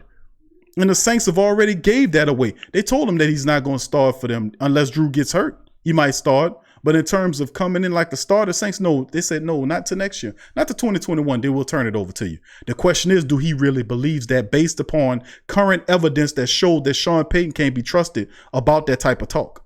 He didn't. Teddy Bridgewater believed him and where Teddy is now. He ain't the starting quarterback. Now it's Taysom Hill. That's what I'm saying, man. Y'all got to understand this, man. You got to think about this stuff before people tell you this stuff. Think about it. Mull it over. And then go back in your mental and know what this guy got a reputation of saying stuff and then bouncing back. And then when I call it, they say, Q, you just being critical. I'm being critical of a SOB telling you one thing and doing another. But you ain't supposed to call that behavior out.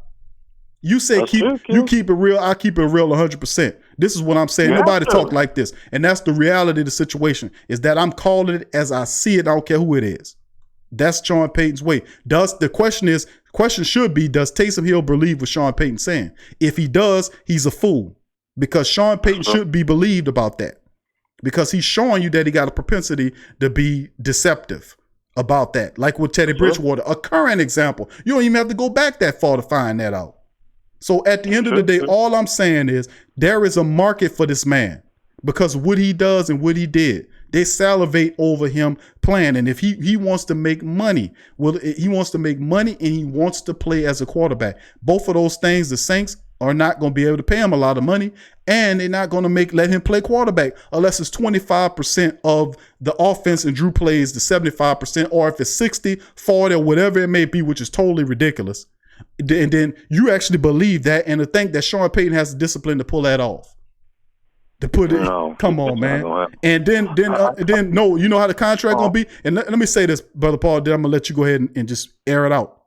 Another reason why I'm gonna say the contract for Drew Brees is gonna be through the roof is this. Is the reason why, because we've been set up. You don't even know it. Check this out, Brother Paul. And a lot of people gotta Kevin. I know you listening. Listen to this here.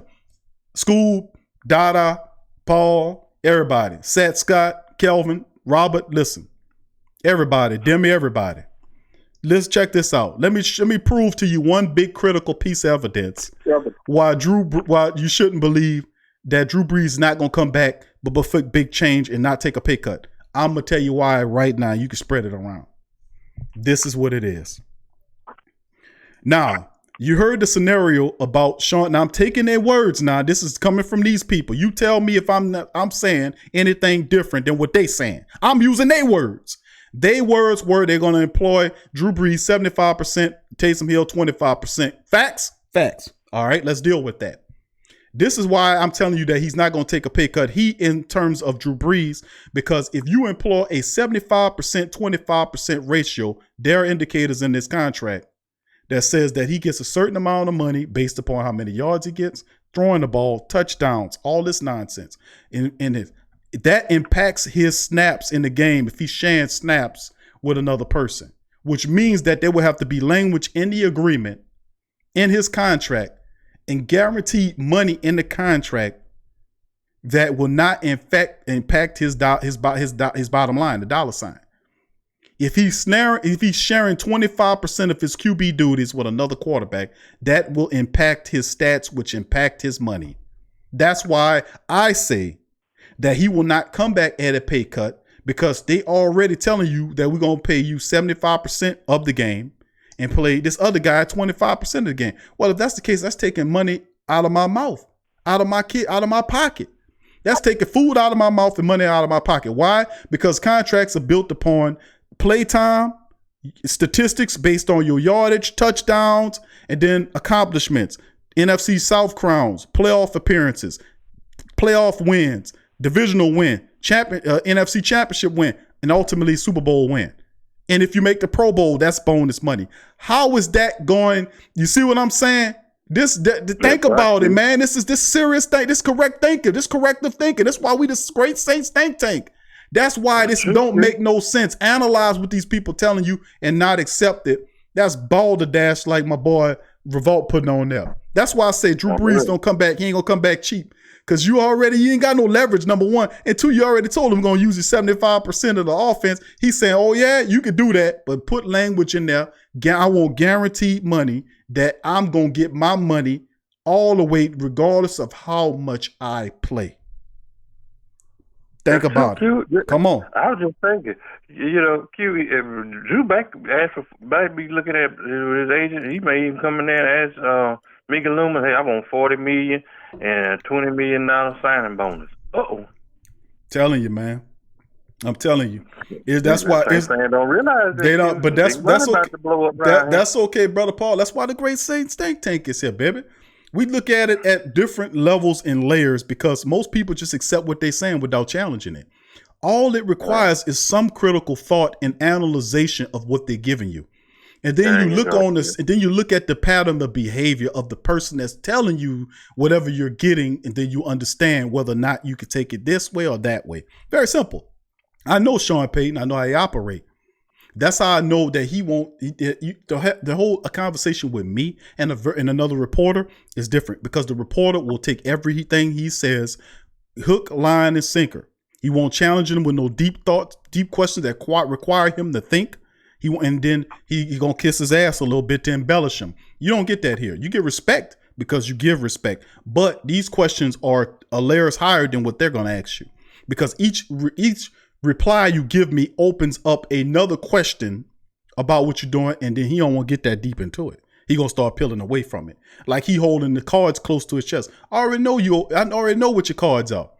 I know what you done laid all that out already. That's why I'm saying you don't have any leverage in the deal. That's why I'm saying Drew Brees is going to take the big money. He's going to get guaranteed money. And people saying he's going to take a pay cut. He ain't going to take no pay cut. They're going to pay him the guaranteed money because the contracts are based a certain way. They're put that he has to, imagine if Drew Brees he gets hurt.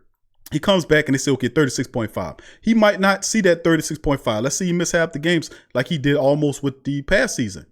Well, that's a reduction in his money. That's a reduction in his money. So the guaranteed money is important. So Drew Brees comes back. It's going to watch the guaranteed money. Watch it. I'm trying to tell y'all, look, this stuff is what it is. But brother Paul, thank you, man. Appreciate you. Got any more words, bro? You want to drop on the family before we put it into it?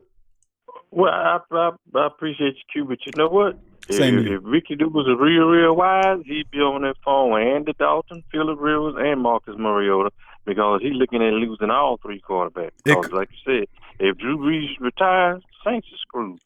It's interesting because the deal is it's three ways, and I covered this on the previous broadcast. It's the fact of the matter is how they handling the QB situation is most curious to me.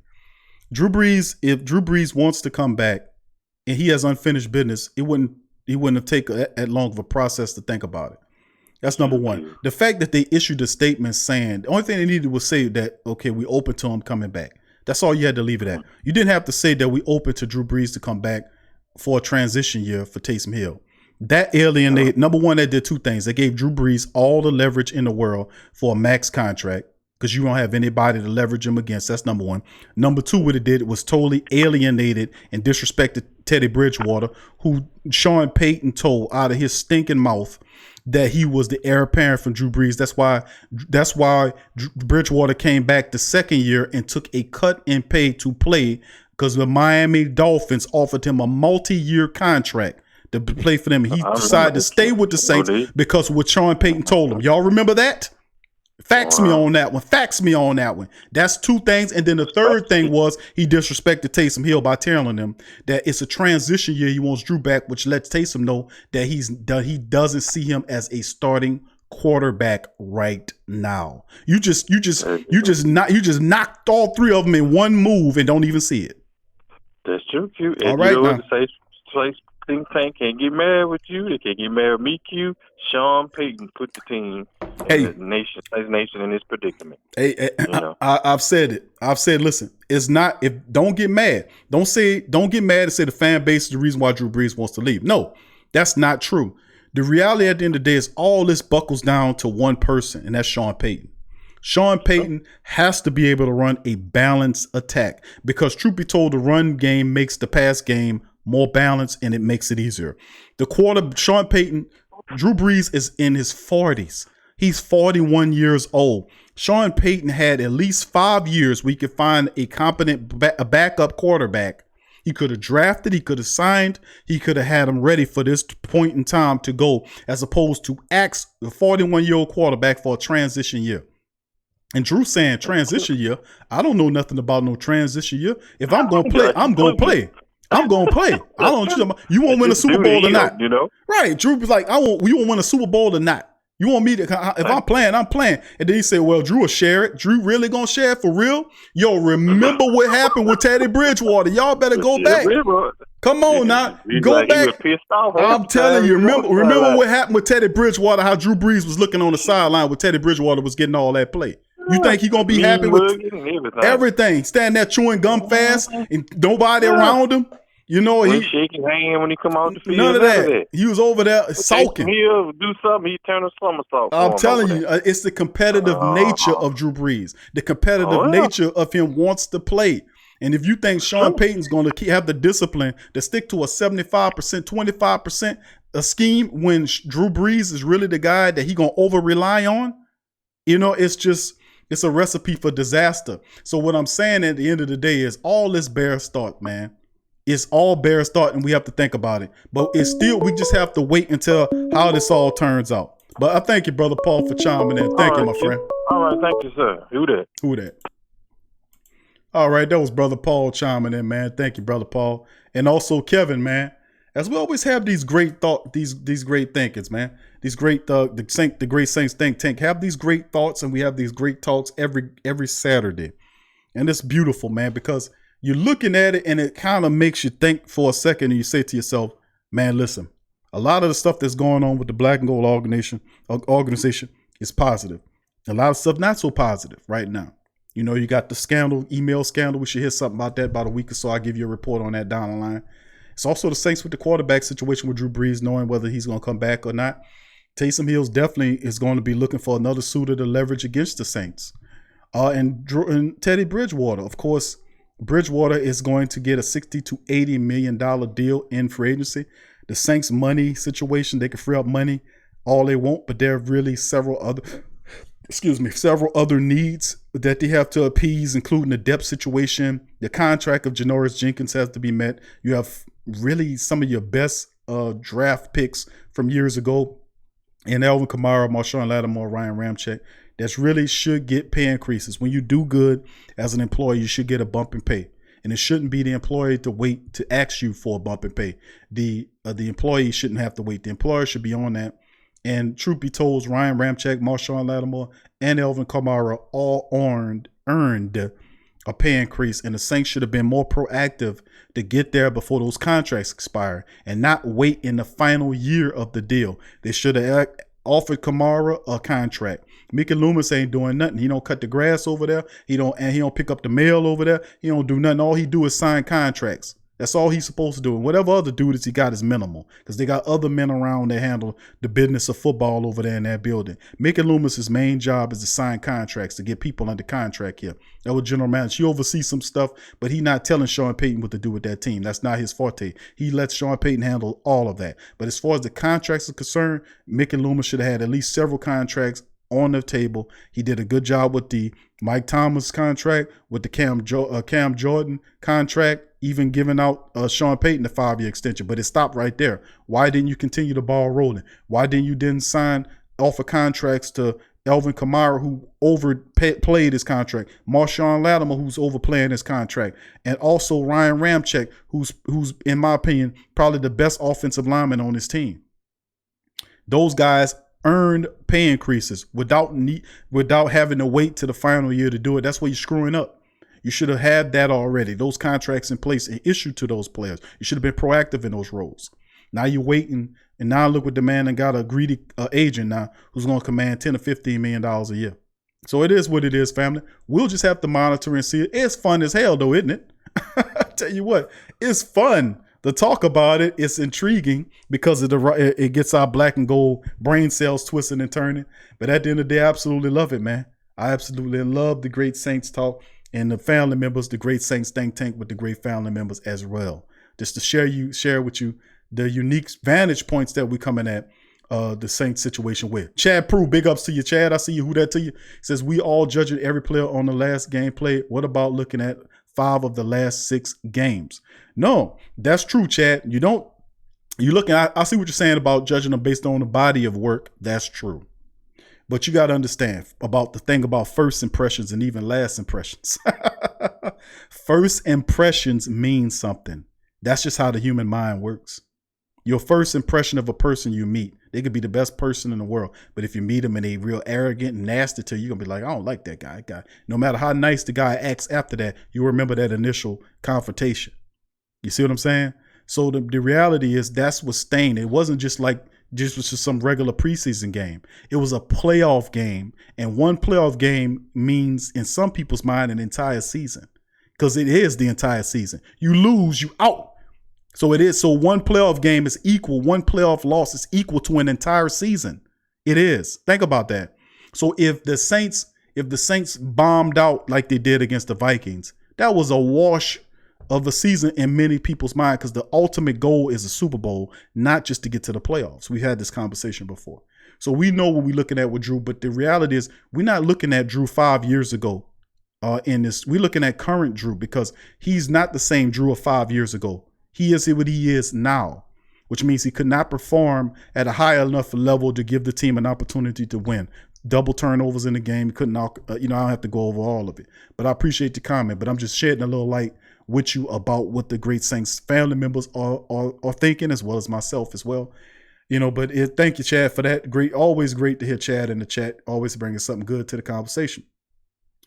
Let's see if we have some more questions here. I think I seen a couple of people ask some questions here. Superstar Louisiana boy, who that to your family? I see says, I got a real question, Big Q. Do you seriously think that some games are rigged from a political aspect because of how some of these games are lost common sense losses?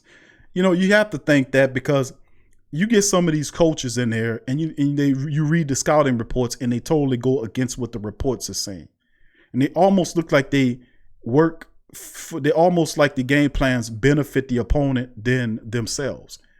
And to some degree, you can pick up literature that from people who were on the inside, who blew the whistle on how all this stuff works. So I would definitely say it's definitely most American sports are rigged. Pretty much all the professional sports that take in money are rigged. They have a dynamic to it where it's scripted to a degree. Not all totally scripted, but it's scripted to a degree. So I have to say yes, I would say that the majority of these professional sports are rigged in terms of they're scripted to a degree to get an outcome that's beneficial to the ones that's controlling the league. You see what I'm saying? You heard me there. So so I definitely agree with you on that aspect, because that's just common sense, man. That's common sense. When you got billions of dollars cycling through this league and then it's running through Vegas, and we all know who runs Vegas. Come on. At first it was running from Vegas. It was running from the commissioner, the one that just passed away, Stern. He didn't want nothing to do with Vegas. That was him. Then there's the other dude that looked like a alien or something. I mean, dude looked weird as hell. The commissioner of the NBA, weird looking dude. Weird ass looking dude. But anyway, then everything is through Vegas now. The summer league through Vegas. They started there. Then they're putting the football team there with a brand new stadium there, right where the casinos is. And we all know who run that out there. And then you got sports books that set lines on it. How they know what the line's going to be or what the games and the wins are going to be by? Come on now. All that if you got all that going on, then it's a control aspect to it. That's how it works. Because if you go back and look up, and you can watch old mobster movies that say how they used to mess around with the slot machines and not let them pay off at a certain thing, and the house always wins. It's the same mentality with pro sports that's tied to gaming. The house always wins. So you got, in essence, that's Veritas Superstar Louisiana Boys. Several books out and documentaries that talk about that. So go look them up, fam, and get more enlightened on it. Thank you for your question now. So let's keep it moving here. Jerome, who that to you, Jerome? I see your family. Good to see you in the chat, Jerome. He says, could be talking about other teams want to use him as the Saints do, but not more quarterback spot. I won't say that. I'll say that the dude, speaking of Taysom Hill, people do see him as a quarterback. I'm telling you, they definitely see him as a quarterback. And if they telling him that, and there's leverage, they might like his athletic ability, but I'm saying that's the selling point, that you can get so much more. They want to. Only thing it takes for him to go in there and compete with other quarterbacks before he shows them that he could do the job. True be true. Taysom Hill's never had a serious opportunity to win a starting job in New Orleans. He's always been a gimmicky player because Sean Payton sees him as a gimmick player. He doesn't respect him enough as a quarterback to see him as a quarterback. He was only used as a quarterback because Drew Brees couldn't throw the deep ball, and Drew Brees can't run. But if Drew Brees could throw the deep ball and he could run, Taysom Hill wouldn't be out there. He'd be stealing snaps from another position. I'm just keeping it real. But other teams do see Taysom as a quarterback, just not the Saints. Just keeping it real. That's Sean Payton's own words now. That's the black and gold's own words. Kelvin says that's the same thing he did to Jimmy Graham. His tight end tried to make him a wide receiver, but he didn't want to pay. And then Jimmy Graham's argument was, okay, I'm listed as a tight end, but you line me up as a wide receiver. I deserve wide receiver play. What the Saints do? No, we're going to pay you as a tight end. But that's not fair. You lined me up outside the tight end position in positions where wide receivers played the majority of the time. I deserve to get wide receiver play. Nope, we're going to play you as a tight end. Then when they paid him finally, then they trade him the next time. Got rid of him. I mean, this come on now. Keep it real, man. That's how we get the truth. We must stay real with this, man. We must stay real. Charles says Graham should have shut his mouth and played because he ain't done nothing ever since he left. Thank you, Charles. Let's see. Demi says, I wonder why Mark Ingram left. Money and position, baby. He wanted the opportunity to start, and look what he's doing in Baltimore, showing you can do it. And Sean Payton, saying, nah, I want you to just be a guy here. We're going to share you. And Mark says, you know what? I'm going to go somewhere. They say they're going to play me as a star running back. And look what happened. He had a pretty good season up there. Jerome says that what Peyton was talking about, 4 days, all 4 guys they're working on. I know, bro. Paul says, hey, Q and the fan, this email stuff is not good for the team. Roger Goodell will try to put a hurting on the Saints with fines and super suspensions in New Orleans against New Orleans. Thank you, Cheryl. Appreciate you, Cheryl. Thank you to the chat. Big ups to Cheryl for a donation. Thank you, Cheryl, for donating as well, baby. Thank you. Appreciate you. And Paul makes a point. I talked about that before. The 20th, we'll see what happens with it. That's a big thing because that's been going on for a long time in the church with pedophilia going on, and that needs to be routed out, the institution, because it's giving the church a black eye. And you can't play with, you got people like that in there and they're in positions. And ultimately, these ain't just some people just hanging around. Like you had back in the day, the Sandusky thing in the field house doing what he did with Penn State. Troubling thing is when the punishment, I remember watching that report, and just sidebar information for a second. I'm gonna get back to my initial statement, but I always remember watching that and the expression on the faces of the children or the college people, the college kids that were going to Penn State, as they were levering out punishment for what happened with the Sandusky thing. And you could see how they were they were having these expressions like, oh, of tremendous disappointment, but it was disappointment of the fact that punishment was leveled on their football team. And they were more concerned about their goddamn football team against the lives that that bastard ruined. Pardon my French.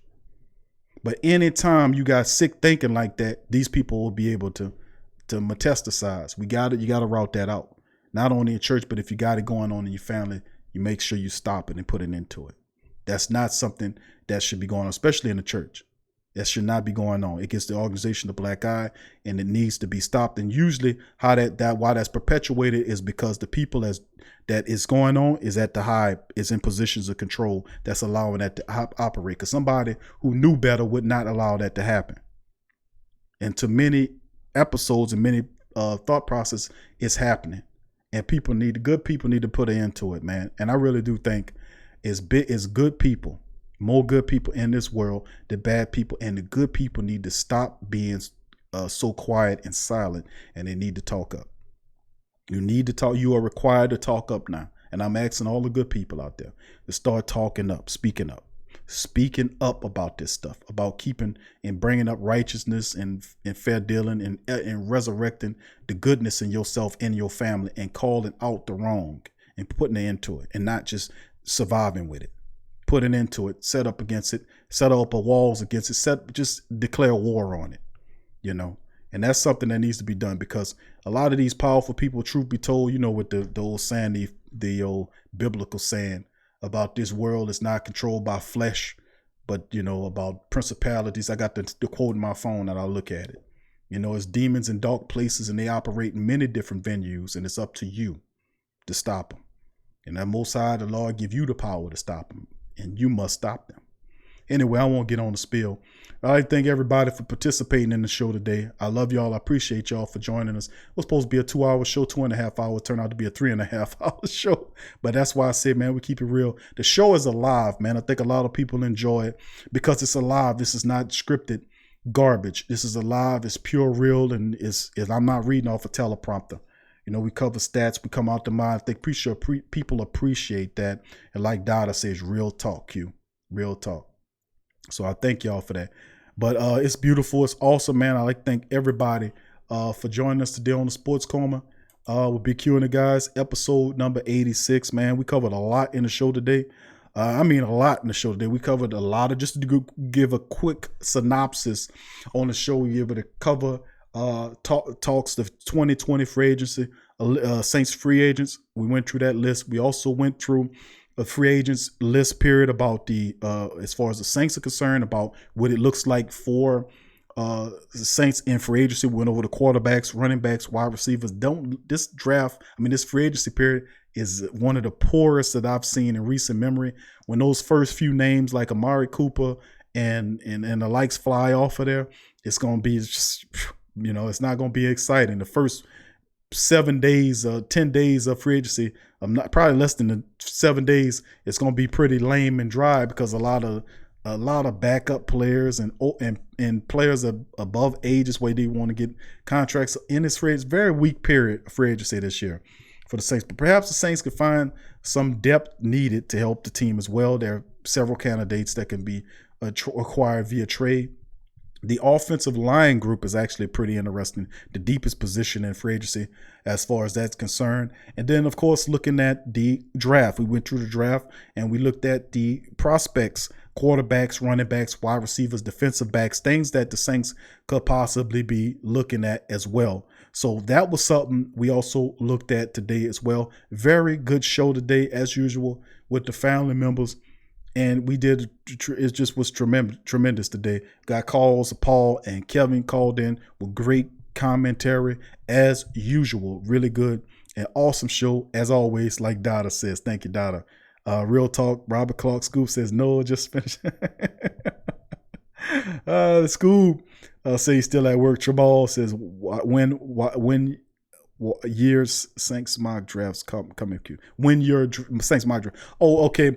Thank you for the question, Tramal. Does that mock draft, fam, will be I'll be working on it tonight, and we'll release it more than likely probably either Sunday or Monday. I haven't determined that yet, but I'll put up a coming soon thing on the community section to let you know. But yeah, I'll be working on the mock draft. The first one I'm gonna do about 5 of them, 5 mock drafts. This will be version 1 mock draft, and I'm gonna share a link to the mock draft where everybody can do their own mock draft. And what you do is on your phone, do your mock draft, screenshot it, and I'm gonna give you an email address to send it to me here. And then when we do the show, we'll go over everybody's mock draft. We'll give credit to the fan. We'll go over the mock draft. We'll do like a little mock draft show, and we'll have all of your mock drafts in the show as well. So that one's coming soon as well. So I'm gonna do mine. Probably version 1 will be done. I'll do it tonight. I'll record it tonight, and it'll probably be out either Sunday or probably Monday sometimes, just to let you know. So, family, but thank you for that. But as always, fam, I thank y'all for joining the show today. And just to let the family members know that the Pro Shop is one of the ways that the Great Saints Think Tank funds itself. That's right. It's commercial time. It's commercial time. Commercial time says that we let you know about the Great Saints Think Tank official store that's available. The link is in the chat where you can go there and check it out. And we'll have a Valentine's Day deal going on too, coming up soon. But it's dozens. We have 5 new shirts that we released last week that are available at the Pro Shop. You can feel free to go to the Pro Shop and check it out. And as usual, like I said, it's a lot of coffee mugs, as you can see the store, towels, all kind of stuff, man. It's smartphone cover case, not just shirts, with long sleeve sweaters, hoodies. It's all kind of stuff, even some socks, and it's all kind of stuff. Just dozens of products are available on the Pro Shop, man. I mean, it's pretty good. So you can go there and check it out, family, and get you a good product or something. Now, also, to let the family members know as well, is that if you can join the Sports Coma via our audio platform, YouTube is the visual, Spreaker is our audio podcast that we do, and you can see all of those on Spreaker.com/the Sports Coma. That's Spreaker, SPREAKER.com/the Sports Coma. And you can go there and you can sign up and you can hear all of the content from the PRO Media Network, the Sports Coma, Pelican Post Game Report, Ring Kings Boxing, and Tough Tiger Talk. All the shows available. And then finally, of course, if you want to become a patron of the show, simply go to patreon.com/the PRO Media Network. And there are several different selections the family could choose from in terms of becoming a patron, which simply means if you can donate $1 a month or $5 a month or $20 a month or whatever's in your heart to the platform on a monthly basis. It goes to building the platform. It goes to creating more content, stores, improving the brands, all that kind of stuff. Everything the store makes and everything goes back into the platform, not into my pockets. Everything goes into the platform. And I even put money into the platform more and more and more to build up the equipment, to get better, yada, yada, yada. They keep increasing and improving the platform. As you can see from the original platform, you can go back and look at Sports Coma Live episode 1 and then come to Sports Coma Live episode 86. You can see a noticeable difference in the way the show is different. The content is still strong, but the images around it have gotten tremendously better. And it just looks a lot better. And I know a lot of family members can agree, say, yep, Q, that's true. It is improving. It is getting better. And the family is continuing to grow. So we continue to create things. The Great Saints Think Tank on Facebook is available as well. Kevin was after me to get the, what was it called? The Telegram going. And we did. I just have to, I did get it going. We got it going. We just have to share the link some kind of way. I don't know how to go, but I know. Let me see if I can. Hold on here. Let me see if I can. I think I have the link here somewhere. Hold My children always uploading junk on here. It's 1,000 of these little icons on here that ain't supposed to be on here. Oh, let's see here. Where is it here? I cannot find it right now when I really want it. But anyway, if you want to find it, it is a Telegraph. There you go. Thank you, Kevin. It is available. It's, if you want to find the Telegraph on there, I think I know. Can you look it up, Kevin? I don't know if you can link it up. Okay. Send me the link by email. All right. You can either do that now. You can find it on there. Just put in the Sports Coma. Just put in the Sports Coma and see if you can find it that way. Because I had it up here. I must have clicked it off by mistake. But I will put the link available in the, when I find it, I'm gonna have it placed on the community section of the page as well, so y'all can be a part of the Telegram. That was something that we added thanks to Kevin. Kevin made recommendations. And of course, we listen to our people. We listen to our people. We don't listen to Telegram. Okay, thank you. But look up on the Sports Coma, Kevin. That should be it, the Sports Coma fam. All right. So I'd like to thank all the beautiful Black Gold family members for chiming in, man. Thank y'all, man, for joining us on the show. It's been a tremendous honor and pleasure once again to sit before you for over 3.5 hours and talk about Saints-related content and have a good discussion. Once again, like I said, if you want to help the show, go to patreon.com. If you want to also donate like so many other great people have done, we have a Cash App. It is $the Sports Coma. $the Sports Coma is on our Cash App. $the Sports Coma for donation if you want to help out the platform that way. Also PayPal as well with the PRO Media Network at gmail.com. The PRO Media Network at gmail.com. The PRO Media Network at gmail.com. That is the link for PayPal if you want to donate via PayPal. And once again, Cash App is $the Sports Coma. $the Sports Coma. Kevin, I'm going to find the link. I'll put it on the community section when I find it, bro. So it'll probably be the next 10, 20 minutes. I'm going to see if I can find it on my computer. So thank y'all for joining us today. I'd like to give a special shout out to all the family members before I go. Now, remember, if I don't get all of you guys in there, just know that my chat on the scroll so far. Scoob, big ups to my dog, Scoob, Elite Goods. Paul, great call today, Paul. Thank you. Troy Johnson, big ups to you. Says Marcus Williams has to go. He's horrible. Thank you. It's Big Smoke Dog. Smoke says, but Q, I told you a while back, Saints don't pay running backs. That's right, fam. You did, Smoke. Called me on the show and told me. Derek, thank you, Derek. Once again, family, appreciate you, fam. Let's see who else we got. Dada, big ups to my dog, Dada, as well. JT, who that to you as well. Revolt Control Radio, my dog. Revolt out ATL. Let's see who else we got here. Troy, I always just shout out Troy Johnson already. Troy Thompson, big ups to my boy Troy Thompson. Thank you for joining us, fam. Jay Giggity, he said, what is a reasonable price to bring Breeze back? Maybe in the 20s, perhaps. But I don't think he'll go for it, but we'll see. We'll see. It's going to be fun talking about it, family, going down the line. Just keep it real with you. Lloyd Vaughn, big ups to Lloyd Vaughn. Thank you, family. Jason King, big ups to Jason King. Who that? Greg Boynkin, who that to you too, Greg? Let's see. It was Crass. Thank you for your donation, Crass. Thank you, family.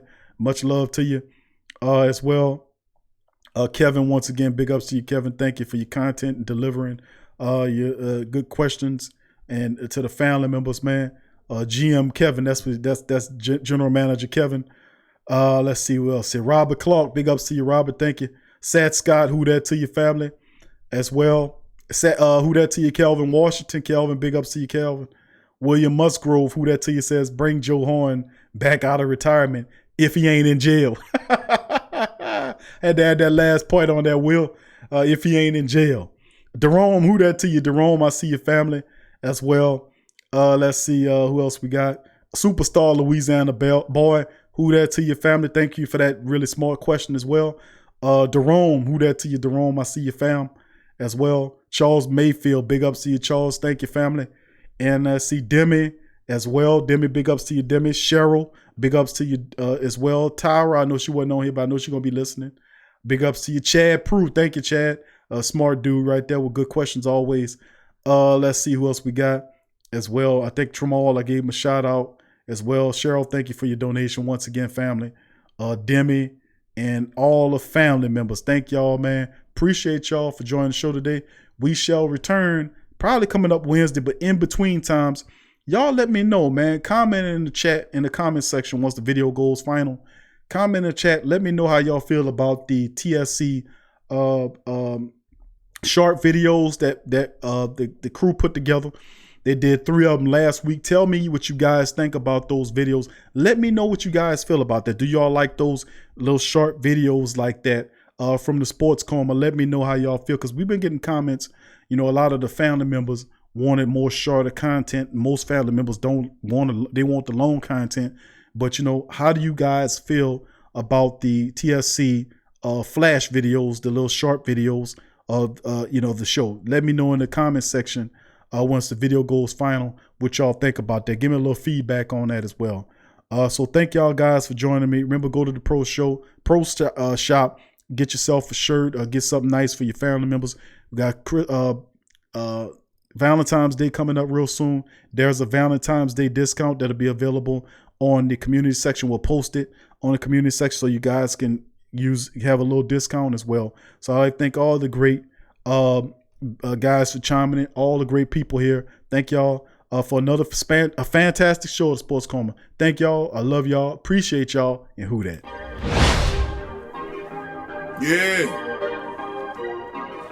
Well, all right. Like you always say, welcome, welcome, welcome. #1 sports talking D. We ain't like the Falcons, we won't blow the lead. Look, all we talk is who that, who got cut and who back. Rookies in the vets, players you should look at. It's the Sports Coma, you don't wanna miss it. Got the pre-game party, post-game statistics. Get a visit from Sway, maybe DC or 5. It's the hottest thing smoking, Big Q and the guys. Go to YouTube Live, make sure you subscribe. Interviews inside the Saints locker room high. Talk to Drew, Jordan, Zach, Peyton, New Orleans, who that nation. Best believe when I say we bleed gold and black. Ain't a miracle or rivalry could ever hold us back. No, Beastquake, Bounty Gate, let the truth be told. It's the Sports Coma, all we know is say Super Bowl. Yeah.